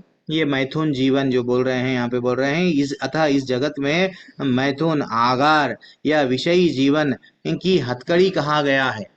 हम लोग यहाँ से निकल नहीं पा रहे हैं क्योंकि इसमें हमको आनंद आ रहा है, आनंद आ रहा है। जहाँ पे हमको सुख नहीं मिलना चाहिए वहीं हम लोग सुख ढूंढ रहे हैं, तो वही सुख हमको क्या करेगा? बंधन बनेगा। ठीक है ना? हाँ, तो इसलिए हम लोगों से यहाँ से निकलना है, तो क्या करना है? वो हमको रास्ता क्लियरली बता रहे हैं कि हमारा ज्ञान को क्या ये ढकावा है क्या? हाँ, नहीं तो उसको क्या करना है? ढका हुआ है या नहीं है, बार बार देखना है। नहीं नहीं तो लाइफ, ये जो लाइफ मिला हमारा, वेस्ट चला जाएगा। और क्या बोल रहे हैं? इंद्रिय तृप्ति के आधार पर भौतिक सभ्यता की प्रगति के अर्थ इस जगत में जीवात्मा की बंधन अवधि को बढ़ाना। ठीक है ना? आजकल क्या कर रहे हैं लोग? कुछ भी करके इंद्रिय तृप्ति को, कैसा भी मैं ऐसा करके वैसा करके एसी लगाऊंगा, नहीं तो कितना कितना अच्छा सा मैं घर बनूंगा। सब जगह कृष्ण नहीं है, सब इंद्रिय तृप्ति में लगे हुए हैं।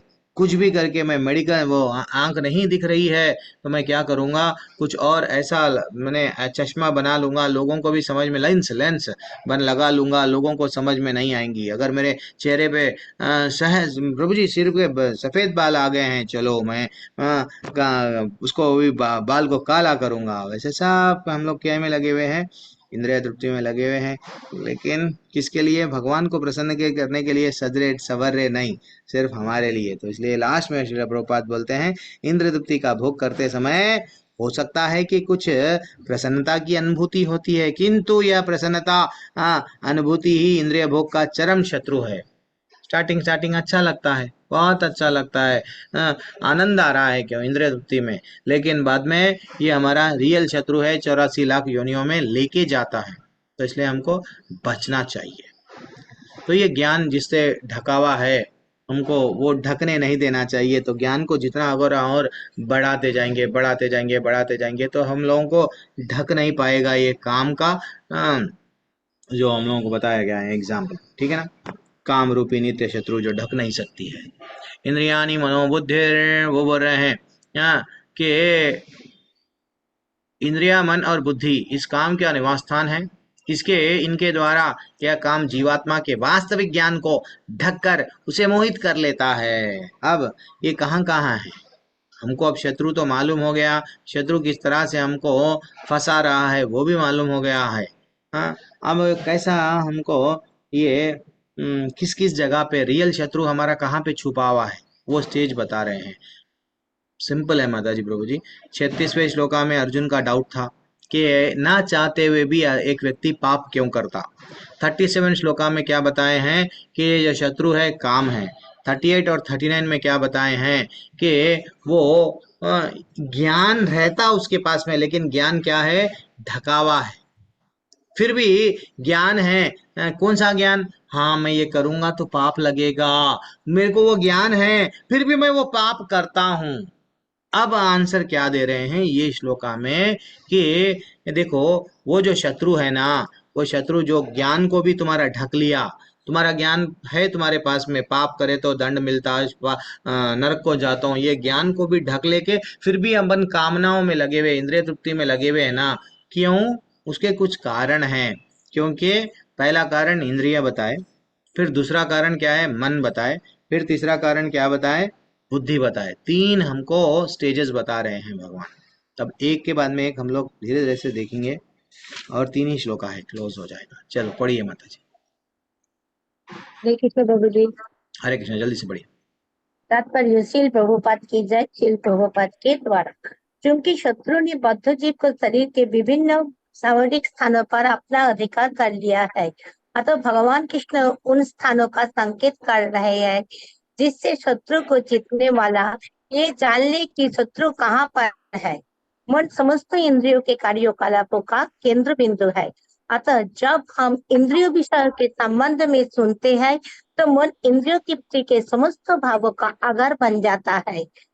इस तरह मन तथा इंद्रिया काम की शरणास्थली बन जाता है। इसके बाद बुद्धि ऐसी कामपूर्ण रुचियों की राजधानी बन जाती है। बुद्धि आत्मा का निकट पर्सन है।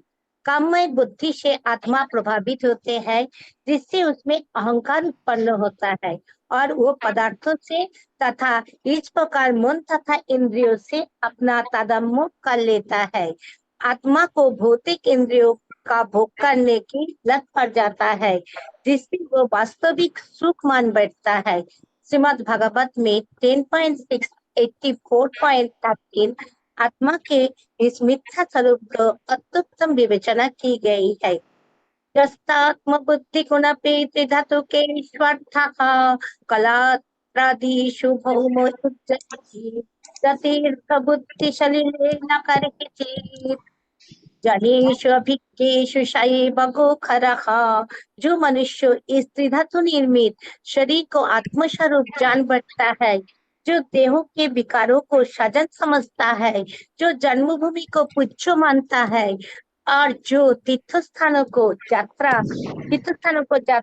दिव्य ज्ञान वाले पुरुष से भेंट करने के लिए नहीं अपितु स्नान करने के लिए करता है, उसे गाधा या पेड़ के समान समझना चाहिए। हरे कृष्ण। बाप रे, कितना बड़ा तात्पर्य यहाँ पे कोट करे हैं श्रीमद् भागवत का।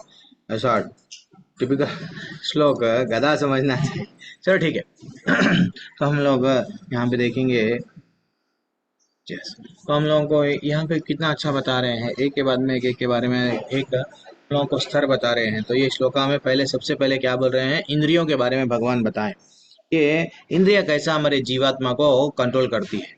जैसे कि इंद्रियां, अगर हम लोगों को आंखों से अगर कुछ देखे, अच्छा दिखा, आनंद लगा, तो हम लोग वो प्राप्त करने की इच्छा जागती है।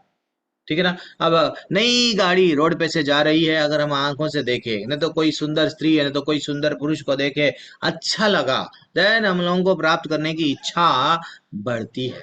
वैसे ही कानों से अगर कोई सुनते हैं, किसी के बारे में सुनते हैं, मालूम वहां पे गए, अगर आईपीएल मैच में ऐसा बैठे, ऐसा ऐसा होता है, सबको हम लोग ऐसा कर सकते हैं, वो कर सकते, बस किसी के व्यक्ति के बारे में सुने, कोई जगह के बारे में सुने, वो जगह पे जाएंगे तो ऐसा कर सकते हैं, देन वो हमको आनंद लगा।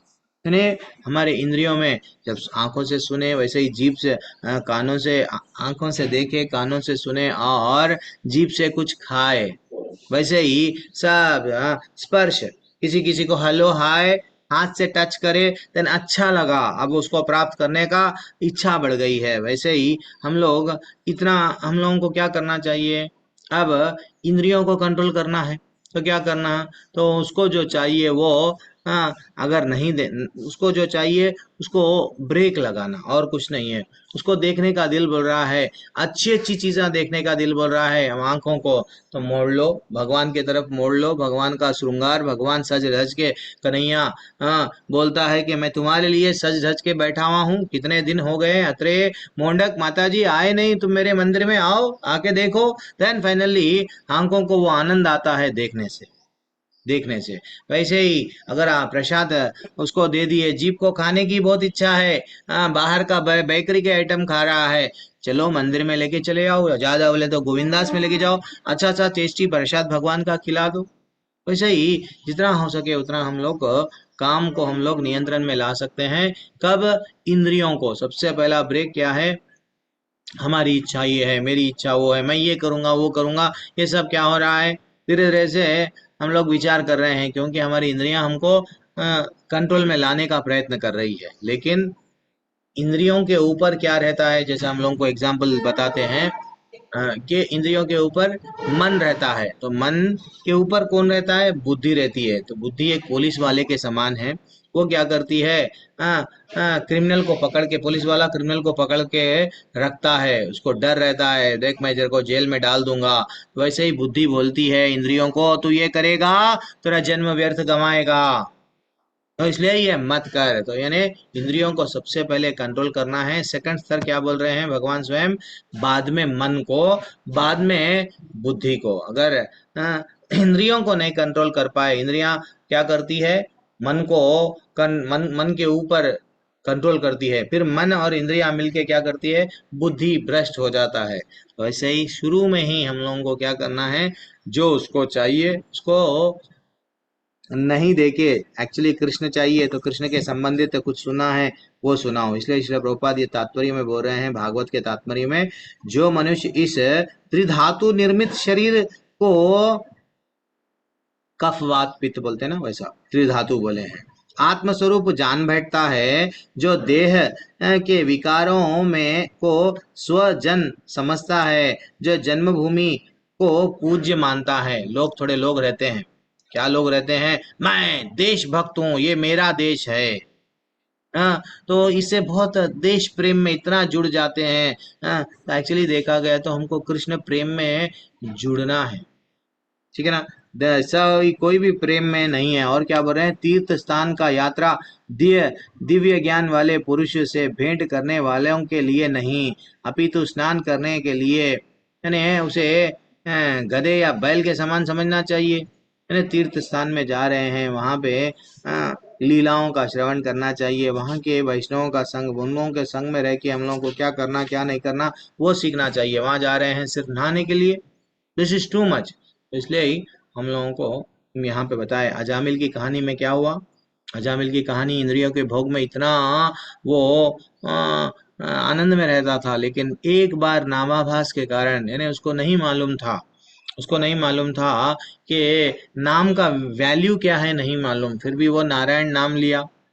उसको मालूम हो गया वैल्यू कि मेरे को दूत आके, भगवान के दूत आके बचाए, अब मैं क्या करूंगा, हरिद्वार जाऊंगा और मेरे इंद्रियों को कंट्रोल करूंगा, मेरे मन को कंट्रोल करूंगा, मेरी बुद्धि को भी कंट्रोल करूंगा, भगवान में लगाऊंगा। देन फाइनली भगवान उनके पास में क्या भेजे, विमान भेजे, बेटा तू आ जा मेरे लोक में, आ जा अजामिल। की कहानी में हम लोग भागवत का में जो 6वें स्कंद में आती है, और 6वें स्कंद में श्री प्रभुपाद लिखते हैं भगवान इतने दयालु है, इतने दयालु है कि एक बार भी अगर हम भगवान की सेवा करें, हम भूल गए लेकिन भगवान याद रखते हैं। अजामिल 20 साल के 20 साल तक भगवान की सेवा करा, भक्ति करा, एक बार क्या करा, एक ऐसा दृश्य देख लिया, जंगल में गया था, एक वैश्या को देख लिया। अब वो वैश्या को पाने का इतना तड़प जाग गई कि वो वैश्या को ला लिया घर में। पहले वो हमको वो कहानी में नहीं जाएंगे, लेकिन बोलने का तात्पर्य क्या है, भगवान भूले नहीं, क्या नहीं भूले कि ये मेरा भक्त था, 20 साल तक मेरी भक्ति करा, ठीक है, अगर भक्ति के पद से गिर भी गया, मैं क्या करूंगा, उसको अजामिल के बुद्धि में क्या डाल दिए कि अब तुम्हारा लास्ट जो बेटा है उसका नाम नारायण रखो। वो नारायण नाम से वो अजामिल तर गया। तो इसलिए हम लोग भगवान कभी भी, श्री प्रभुपाद स्वयं तात्पर्य में, एक अच्छा सा तात्पर्य है, कभी आपके पास में समय है तो 6वें संत का दूसरे अध्याय का 30वां और 32वां श्लोका का तात्पर्य पढ़िए। वहां पे बताते हैं श्री प्रभुपाद कि भगवान कितने दयालु है, कितनी भी अगर हम सेवा करें हम भूल जाएंगे, लेकिन भगवान कभी नहीं भूलेंगे। और नेक्स्ट श्लोका पे आएंगे हम लोग। नेक्स्ट श्लोका 41 है, लास्ट 2-3 श्लोका में क्लास खत्म। तस्मात भगवान बोल रहे हैं, इसीलिए देयरफॉर त्वाम इंद्रियानि अदौ नियम्या भरतर्षभा। वो बोल रहे हैं इसलिए हे भरतवंशी अर्जुन, श्रेष्ठ अर्जुन, प्रारंभ में, स्टार्टिंग में ही क्या करो, इंद्रियों को वश में करो, इस पाप के महान प्रतीक काम का दमन करो, और ज्ञान तथा आत्म साक्षात्कार के इस विनाशकर्ता का वध करो। स्टार्टिंग में इसको अलग अलग क्या बोल रहे हैं, कंट्रोल में ला लो। चलो, तात्पर्य बहुत बड़ा है, एक ही तात्पर्य, एक ही पैराग्राफ पढ़ो।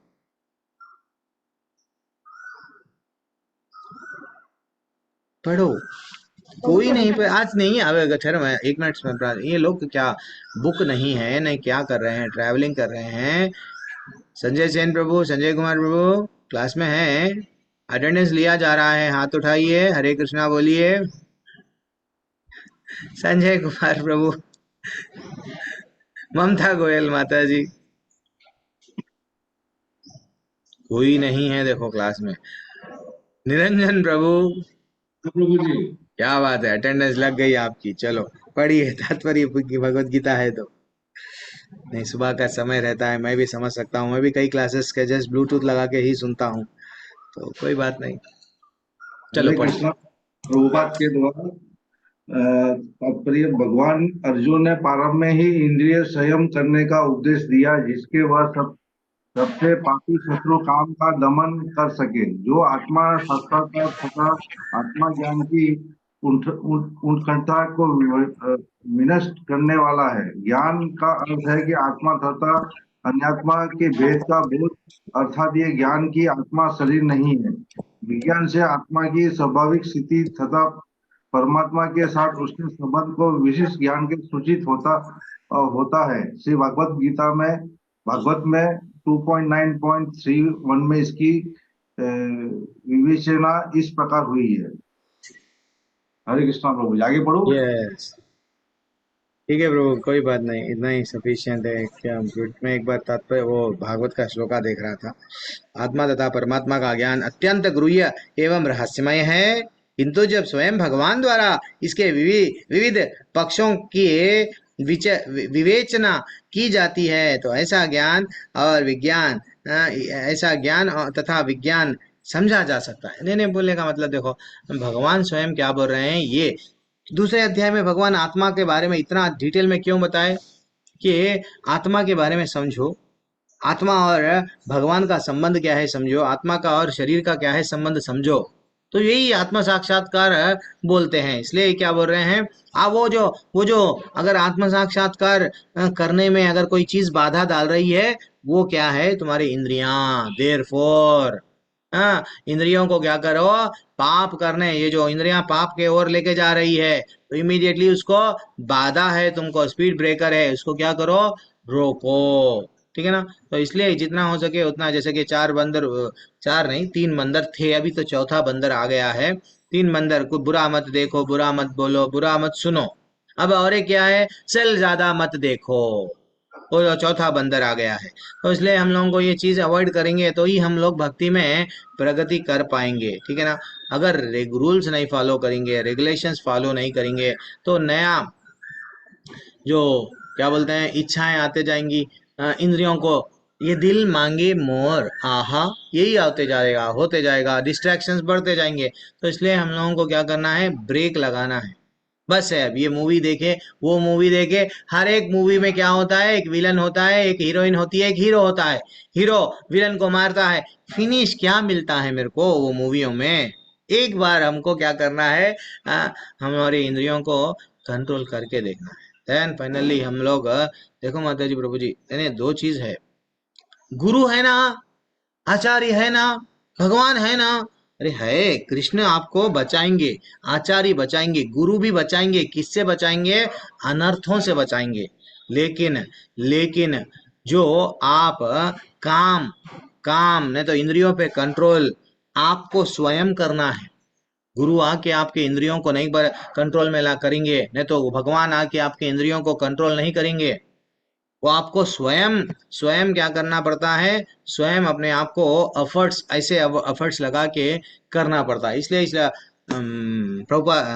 प्रहलाद महाराज बोलते हैं 5 साल की उम्र से भक्ति करो। हम तो भक्ति में आ गए हैं, लेट आए हैं, जहां से आए वहां से, जहां से जागे वहां सवेरा, वहां से और अच्छा भक्ति करके हम लोगों को ये ज्ञान में स्थित रहना चाहिए। ठीक है ना। ठीक है। तो अगर हम लोग सुंदर सी लड़की को देखें, श्री प्रभुपाद बोलते हैं, अगर कोई पुरुष अपने शिष्यों को बताते हैं सुंदर सी लड़की जा रही है, तुम वो लड़की को देखे हो तो तुम क्या सोचते हो, मैं क्या सोचता हूँ बताऊंगा। मैं क्या सोचता हूँ, तुम तो क्या सोचते हो, अरे कितनी सुंदर है। तो ये आपका विचार है, लेकिन मेरा विचार देखिए, ये जो लड़की है, ये अगर इतनी सुंदर है तो ये लड़की को बनाने वाला जो कृष्ण है वो कितना सुंदर है। तो ये जब आप हर चीज कृष्ण के तरफ मोड़ लेंगे, देन धीरे धीरे से इंद्रियां भी क्या करेंगे, कंट्रोल में आ जाएंगी। इसलिए हम लोगों को कभी कभी आप लोग राजा पुरूरवा के बारे में श्रीमद् भागवत के 11वें स्कंद में लिखा हुआ है। आज मैं वो पीपीटी नहीं बना सका। 11वें स्कंद के 26वें अध्याय में ब्यूटीफुल अच्छा सा बताया गया कि हम लोगों को जितना हो सके उतना हम लोग भक्तों के संग में रहेंगे तो ही, वैष्णव के संग में रहेंगे, गुरु के शरण में रहेंगे तो ही हम लोग हमारे काम पे जीत सकते हैं। ठीक है ना। तो वरना विश्वामित्र भी क्या हो गए, मेनका को देखे, इंद्रियों से देखे, फिनिश्ड, डाउनफॉल वहां पे। वैसे ही बिल्व मंगल ठाकुर की कहानी में हम लोग देखते हैं, बिल्व मंगल ठाकुर को धक्का लगता है, वैश्या बोलती है, क्या तुम्हारे पिता मर गए हैं, फिर भी तुम मेरे को प्राप्त करने के लिए ये नदी पार करके इतनी रात में ऐसा ऐसा करके आए हो, जाओ निकलो। तो वो चले जाते हैं, लेकिन आंखों से क्या करते हैं, जब मथुरा वृंदावन जाके तपस्या करूंगा, चले जाते हैं। लेकिन वो फिर से एक ब्राह्मण को देखते हैं, ब्राह्मण के पत्नी को देख के इतनी आसक्ति हो जाती है कि वो पत्नी के ब्राह्मण के घर पे चले जाके ब्राह्मण को और ब्राह्मण की पत्नी को पूछते हैं, मेरे को थोड़ा सा आपके पत्नी के साथ में एकांतवास करना है। जब उनको फील होता है पत्नी भी सामने आ गई है, ये मैं कितना गलत काम कर रहा हूँ, क्योंकि मेरी इंद्रियों से, मेरी इंद्रियां कौन से, मेरे आंखों को मैं कंट्रोल नहीं कर पा रहा हूँ, तो मैं क्या करूंगा, आंखों को फोड़ लूंगा। आंखों को वो फोड़ लिए, तो बोलने का मतलब क्या है, अगर आंखों को कुछ ना कुछ चाहिए, कानों को कुछ चाहिए, जीभ को कुछ चाहिए, सब चाहिए चाहिए चाहिए, तो भगवान को दे दो। भगवान जैसे ही आपके लाइफ में, हम लोगों के लाइफ में उतर जाएंगे, देन वो हमारी इच्छा भोग करने की तरह से चले जाएगी। और एक एग्जाम्पल है, अगर काम वासना ज्यादा है, अगर वो काम वासना के माध्यम से अगर वो एक व्यक्ति मर भी जाता है, तो ऐसा बोलते हैं आगे जाके पशु योनि में जाते हैं, नहीं तो प्रेत बन जाता है। जैसे कि गोकर्ण, गोकर्ण की श्रीमद् भागवत के महात्म्य में एक कहानी आती है। गोकर्ण के जो भाई रहते हैं, क्या नाम है उनका, दुंदुभी। धुंधुभी, धुंधकारी, जो भी है, हाँ। देन वो कहानी में क्या होता है, पांच पांच वैश्याओं को घर में लाता है, माँ बाप को घर से निकाल देता है। हाँ, अल्टीमेटली अल्टीमेटली वो भी जब उसको वैश्याएं मार देती है, लेकिन उसका काम कम नहीं हुआ, इसलिए वो क्या बन गया, प्रेत बन गया।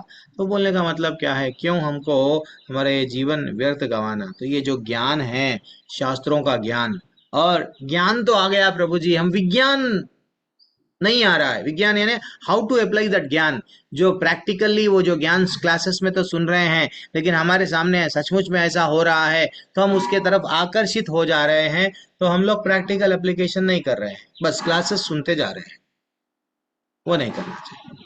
और 42 श्लोका लास्ट 2 श्लोका बचे हुए हैं ये अध्याय के। क्या बोल रहे हैं यहाँ पे, कामेंद्रियां जड़ पदार्थ की उपेक्षा श्रेष्ठ है, मन इंद्रियों से बढ़कर है, बुद्धि मन से भी उच्च है, और वह आत्मा बुद्धि से भी बढ़कर है। भगवान अब स्वयं एक के बाद में एक के बाद में एक स्तर बता रहे हैं, कौन कितना ऊपर है, ठीक है ना। चलो मैं पढ़ लूँ, कोई तात्पर्य नहीं पढ़ रहे, फ्री 2 ही है श्लोका, हमारा खत्म हो जाता है ये अध्याय जो आपसे छूट गया था सोमवार का बैच। हरे कृष्ण तात्पर्य प्रभु। पढ़ लो, सुप्रभा माइया। इंद्रिय का काम के कार्यकलाप में द्वार है, काम का निवास शरीर में है, किंतु इंद्रिय रूपी झरोखे प्राप्त है। अतः कुल मिलाकर इंद्रियां शरीर से श्रेष्ठ है।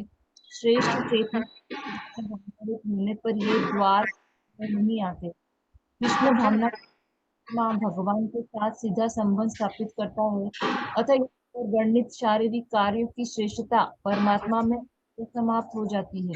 शारीरिक कर्म का अर्थ है इंद्रियों के कार्य, और इन इंद्रियों के अवरोध का अर्थ है सारे शारीरिक कर्मों का अवरोध। लेकिन चूंकि मन सक्रिय रहता है, अतः शरीर के मौन तथा पर भी मन कार्य करता रहता है। यथा स्वप्न में मन कार्यशील रहता है। मन के ऊपर भी बुद्धि की संकल्प शक्ति होती है, और बुद्धि के भी ऊपर स्वयं आत्मा है।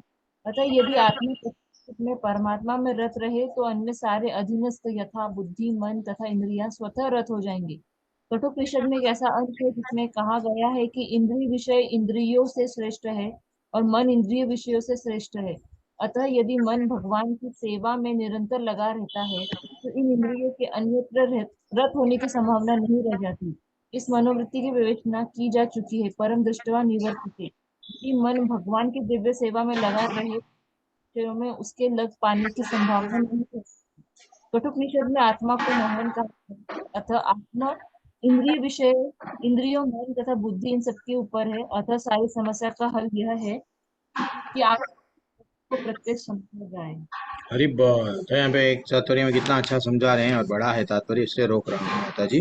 तो क्या बोल रहे हैं, आत्मा कितनी महान है वो समझो, वो भगवान ये तात्पर्य ये श्लोका के माध्यम से हमको बता रहे हैं। सबसे वह आत्मा बुद्धि से भी बढ़कर है। तो हमें हम लोगों को क्या कर रहे हैं, एक्चुअली हमारी इंद्रियां ज्यादातर मन को कंट्रोल कर रही है, मन के माध्यम से बुद्धि हमारी हर ली है। देन फाइनली हमारा आत्मा पतन हो रहा है। लेकिन आत्मा का ज्ञान जिसमें आता है, वो धीरे धीरे से जब कथाओं को सुनते हैं, वैष्णवों के साथ में रहते हैं, तब मैं शरीर नहीं हूँ, आत्मा हूँ, मैं यहाँ भोग करने नहीं आया हूँ, मैं सिर्फ यहाँ भक्ति करूंगा, भगवान को प्रसन्न करूंगा, निकल जाऊंगा, ये बलवान होता है। ये जब धीरे धीरे से ऐसा ज्ञान एक व्यक्ति में आता है, इसलिए श्रील प्रभुपाद बोले हैं, तात्पर्य में बोल रहे हैं कि जितना हो सके उतना कृष्ण भावनामृत में, भगवान की सेवा में एक व्यक्ति एक व्यक्ति रहता है 24 घंटे। ऐसा नहीं है कि इसलिए रात में भी, शाम में, सुबह में भागवतम क्लास, शाम में भगवत गीता क्लास।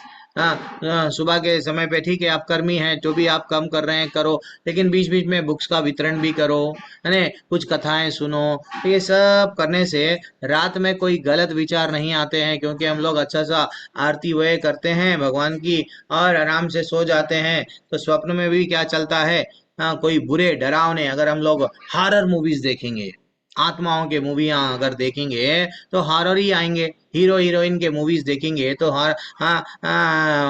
स्वप्न में भी हीरो हीरोइन नहीं आएंगे हमारे स्वप्न में। तो इसलिए हम लोगों को वो जो टेम्पटेशन है, वो जो डिस्ट्रैक्शन है, वो इंद्रिय तृप्ति की जो भावना वहां से जो दूर लेके जाती है भगवान से, वो भाव को भगवान में जुड़ के ही हम लोग धीरे धीरे से निकल सकता है भगवान की सेवा से।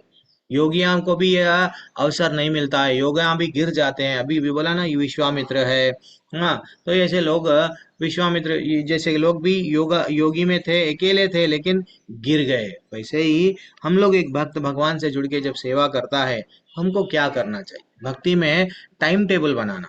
मैं सुबह उठूंगी चाहे कुछ भी हो, बाद में मैं ये लेक्चर सुनूंगी बस, चाहे कुछ भी हो, बाद में मैं ये 16 माला करूंगी चाहे कुछ भी हो। हाँ ठीक है, मैं सुबह नहीं कर पा रही हूँ, सुबह में तो आधे माले करूंगी, तो शाम में एक कुछ फिक्स्ड टाइम टेबल बनाना। जब अगर हम लोग डेफिनेटली टाइम टेबल बना के वो टाइम टेबल के माध्यम से चलते हैं, इवन मैं भी वही करता हूँ। इवन मैं का समय रहता है नोट्स बनाता हूँ, समय रहता है पीपीटी बनाता हूँ, समय रहता है देन फाइनली क्या करता हूँ, क्लास सुनता हूँ। अरे ये एग्जाम्पल अच्छा है, चलो हमको क्लास में हम लोग भी दे सकते हैं। और यही यही हमारा लाइफ है। जब हम लोग व्यस्त हो गए कृष्ण भावनामृत को प्रचार करने में, भगवान के बारे में बताने में, तो हमारे में कोई दूसरी बुद्धि, यानी जो काम, जो हम लोग बोलते हैं काम, धीरे धीरे से प्रभाव करता है मन पे, मन बुद्धि पे, वो चला जाता है। क्योंकि आत्मा का ज्ञान ज्यादा हो गया है, वो बुद्धि को बोलती है बेटा तू मन को कंट्रोल कर, इंद्रियों को कंट्रोल कर। अब धीरे धीरे से, पहले हम लोग बाहर जाके, बाहर का खाना अच्छा लगता था, लेकिन भगवान का प्रसाद का मालूम हो गया इम्पोर्टेंस। भुंजते अघम पापा, तीसरे अध्याय का 13वां श्लोका क्या बोलता है, ये पाप है बेटा, जो यज्ञ शिष्टा भगवान को जो चढ़ाया हुआ नहीं है, वो क्या है, पाप खा रहे हो। तो हम लोग क्या करते हैं, बाहर के आइटमों में इंटरेस्ट चले गया, भले ही वो कितना अच्छा भी स्मेल आता है, लेकिन हमको वो उसमें आनंद नहीं है, क्योंकि हमको मालूम भगवान का प्रसाद नहीं है। वैसे ही हम लोगों को एक कहानी आती है, रामानुजाचार्य आचार्य की कहानी में एक कहानी आती है। उनका एक शिष्य था, बाद में जाके शिष्य बना, एक्चुअली वो इतना पैसे वाले थे। उनका नाम था धनुर्दास।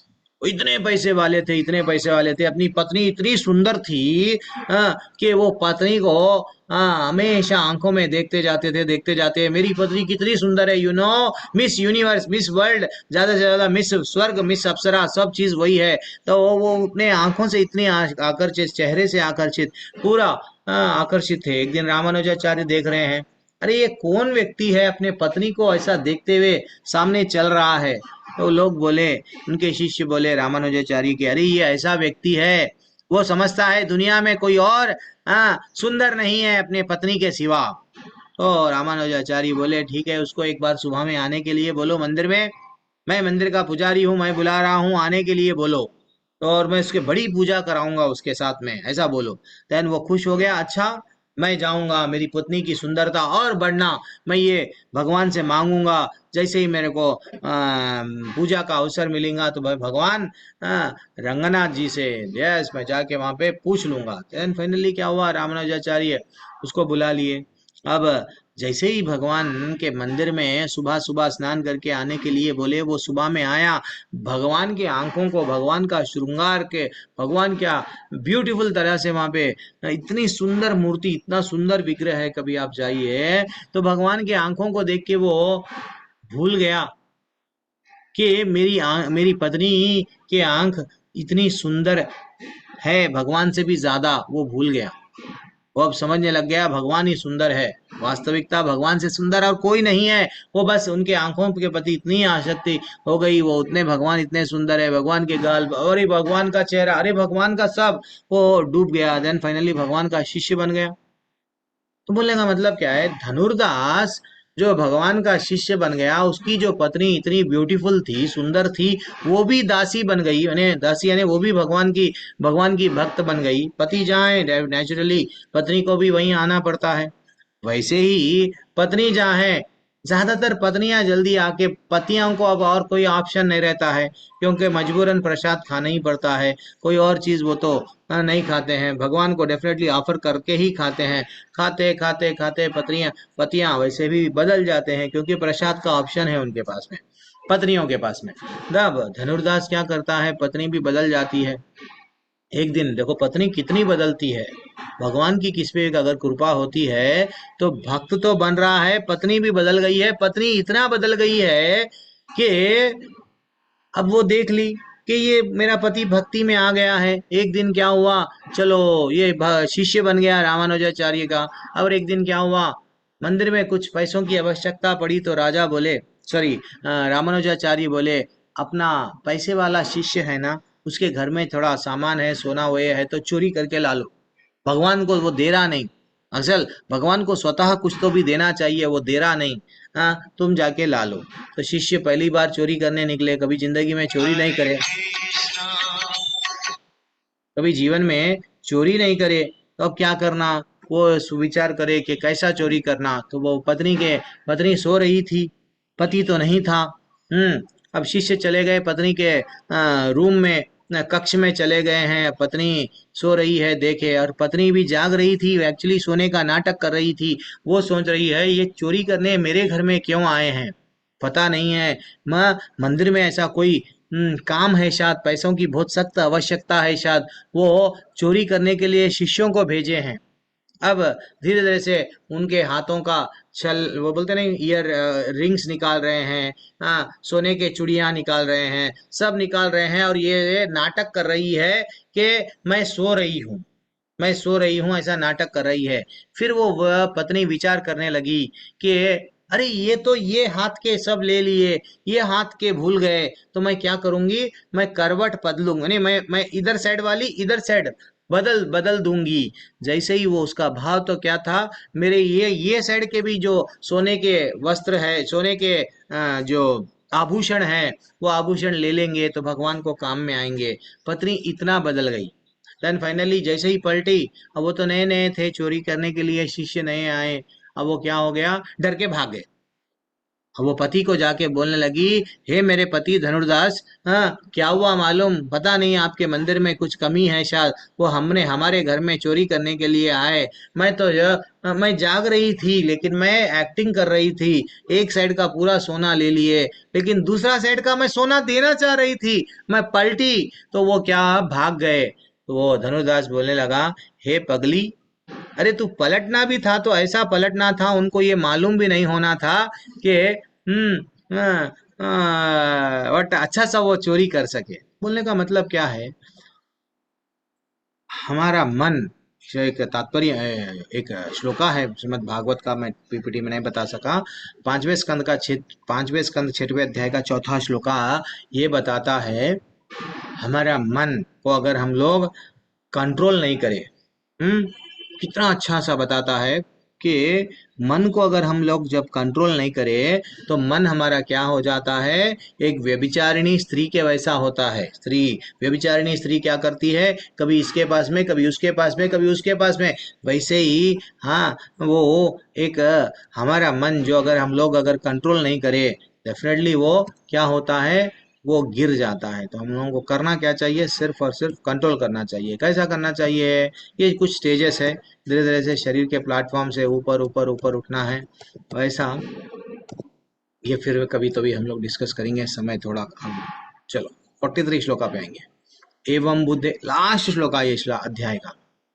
एवं बुद्धे परम बुद्ध्वा, वो बोल रहे हैं जाहि शत्रु महाबाहो काम रूपम दुरा सदम। क्या बोल रहे हैं, जिस प्रकार हे महाबाहो अर्जुन अपने आप को भौतिक इंद्रिया मन तथा बुद्धि से परे जानकर और मन को सावधान आध्यात्मिक बुद्धि कृष्ण भावनामृत में स्थिर करके आध्यात्मिक स्थिति द्वारा काम रूपी दुर्जय शत्रु को जीतो।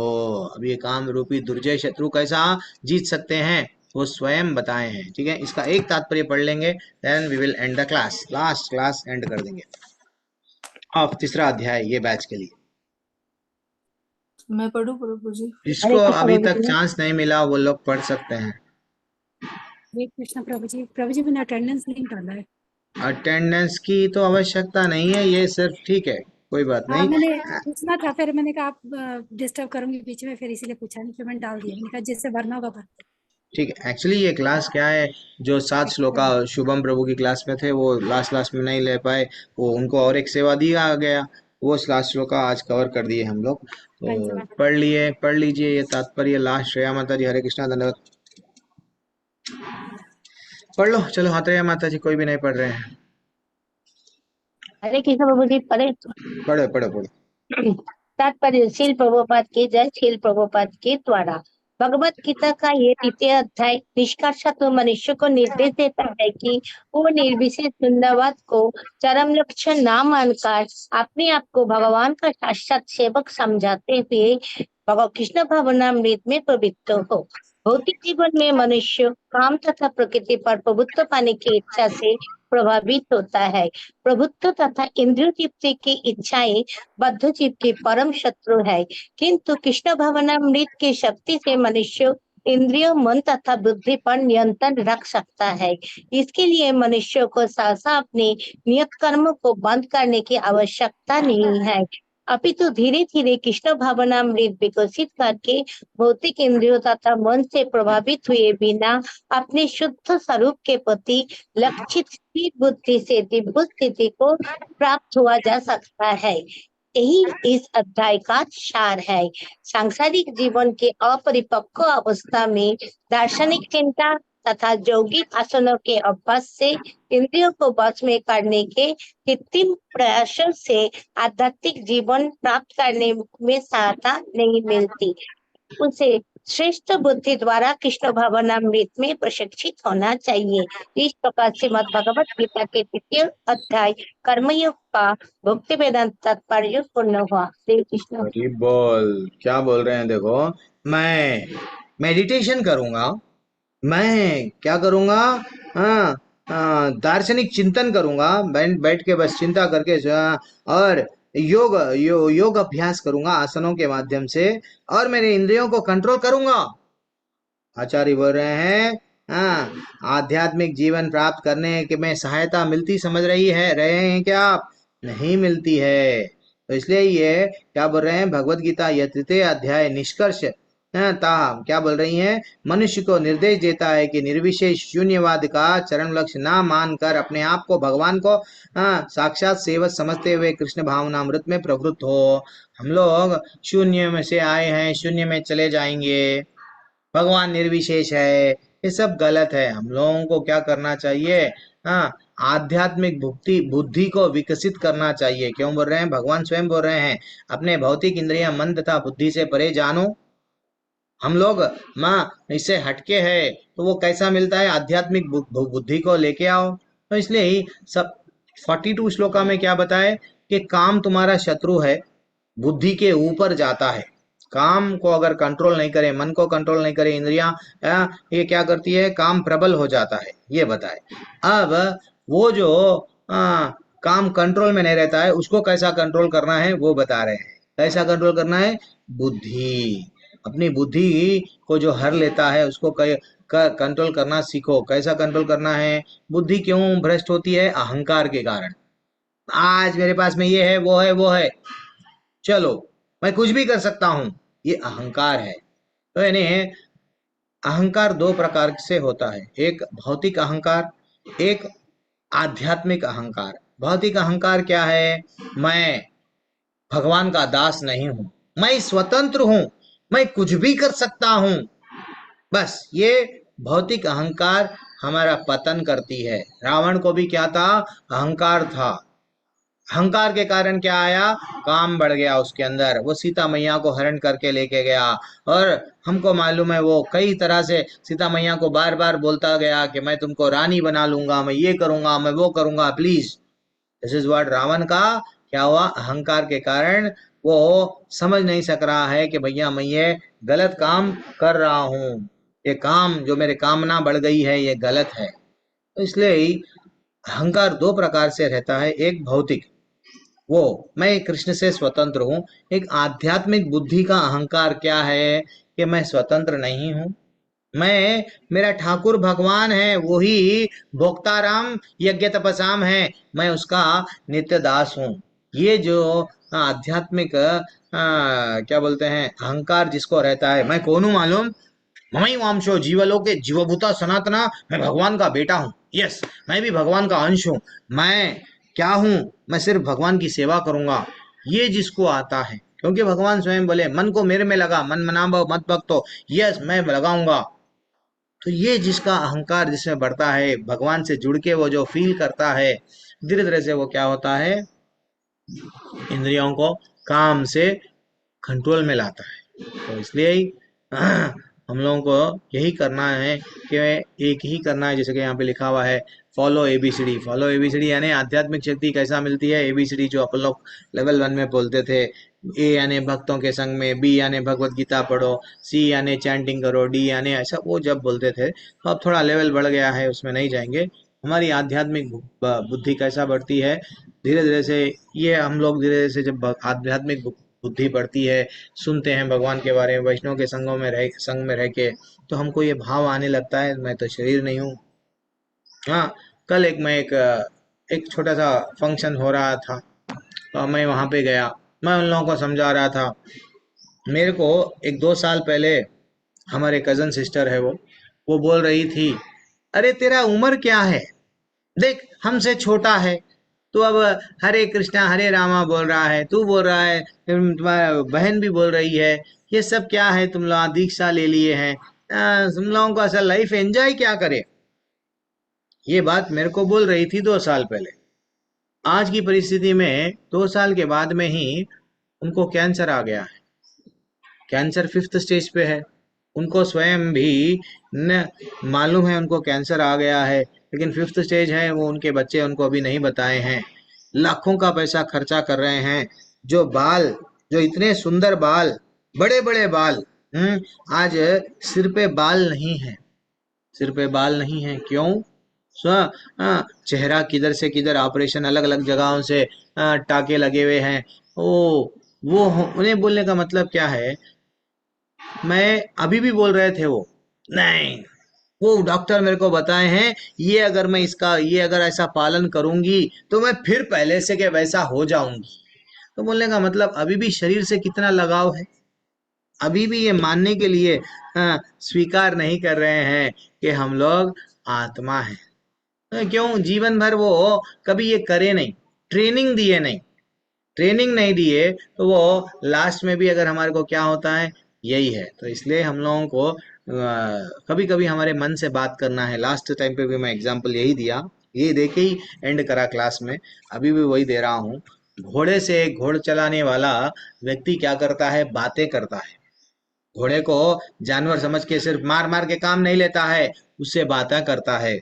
उसको जो घोड़े से ज्यादा निकट रहता है उसको चाना दाना देता है सब, तो वो घोड़ा उसके मन की बात को सुनता है। वो जब बोलता है सुनता है, ये कर वो कर वो कर ये कर, वो घोड़ा उसके कंट्रोल में रहता है, जो डेली उससे बातें करता है। वैसे ही हमारा मन भी कंट्रोल में आएगा।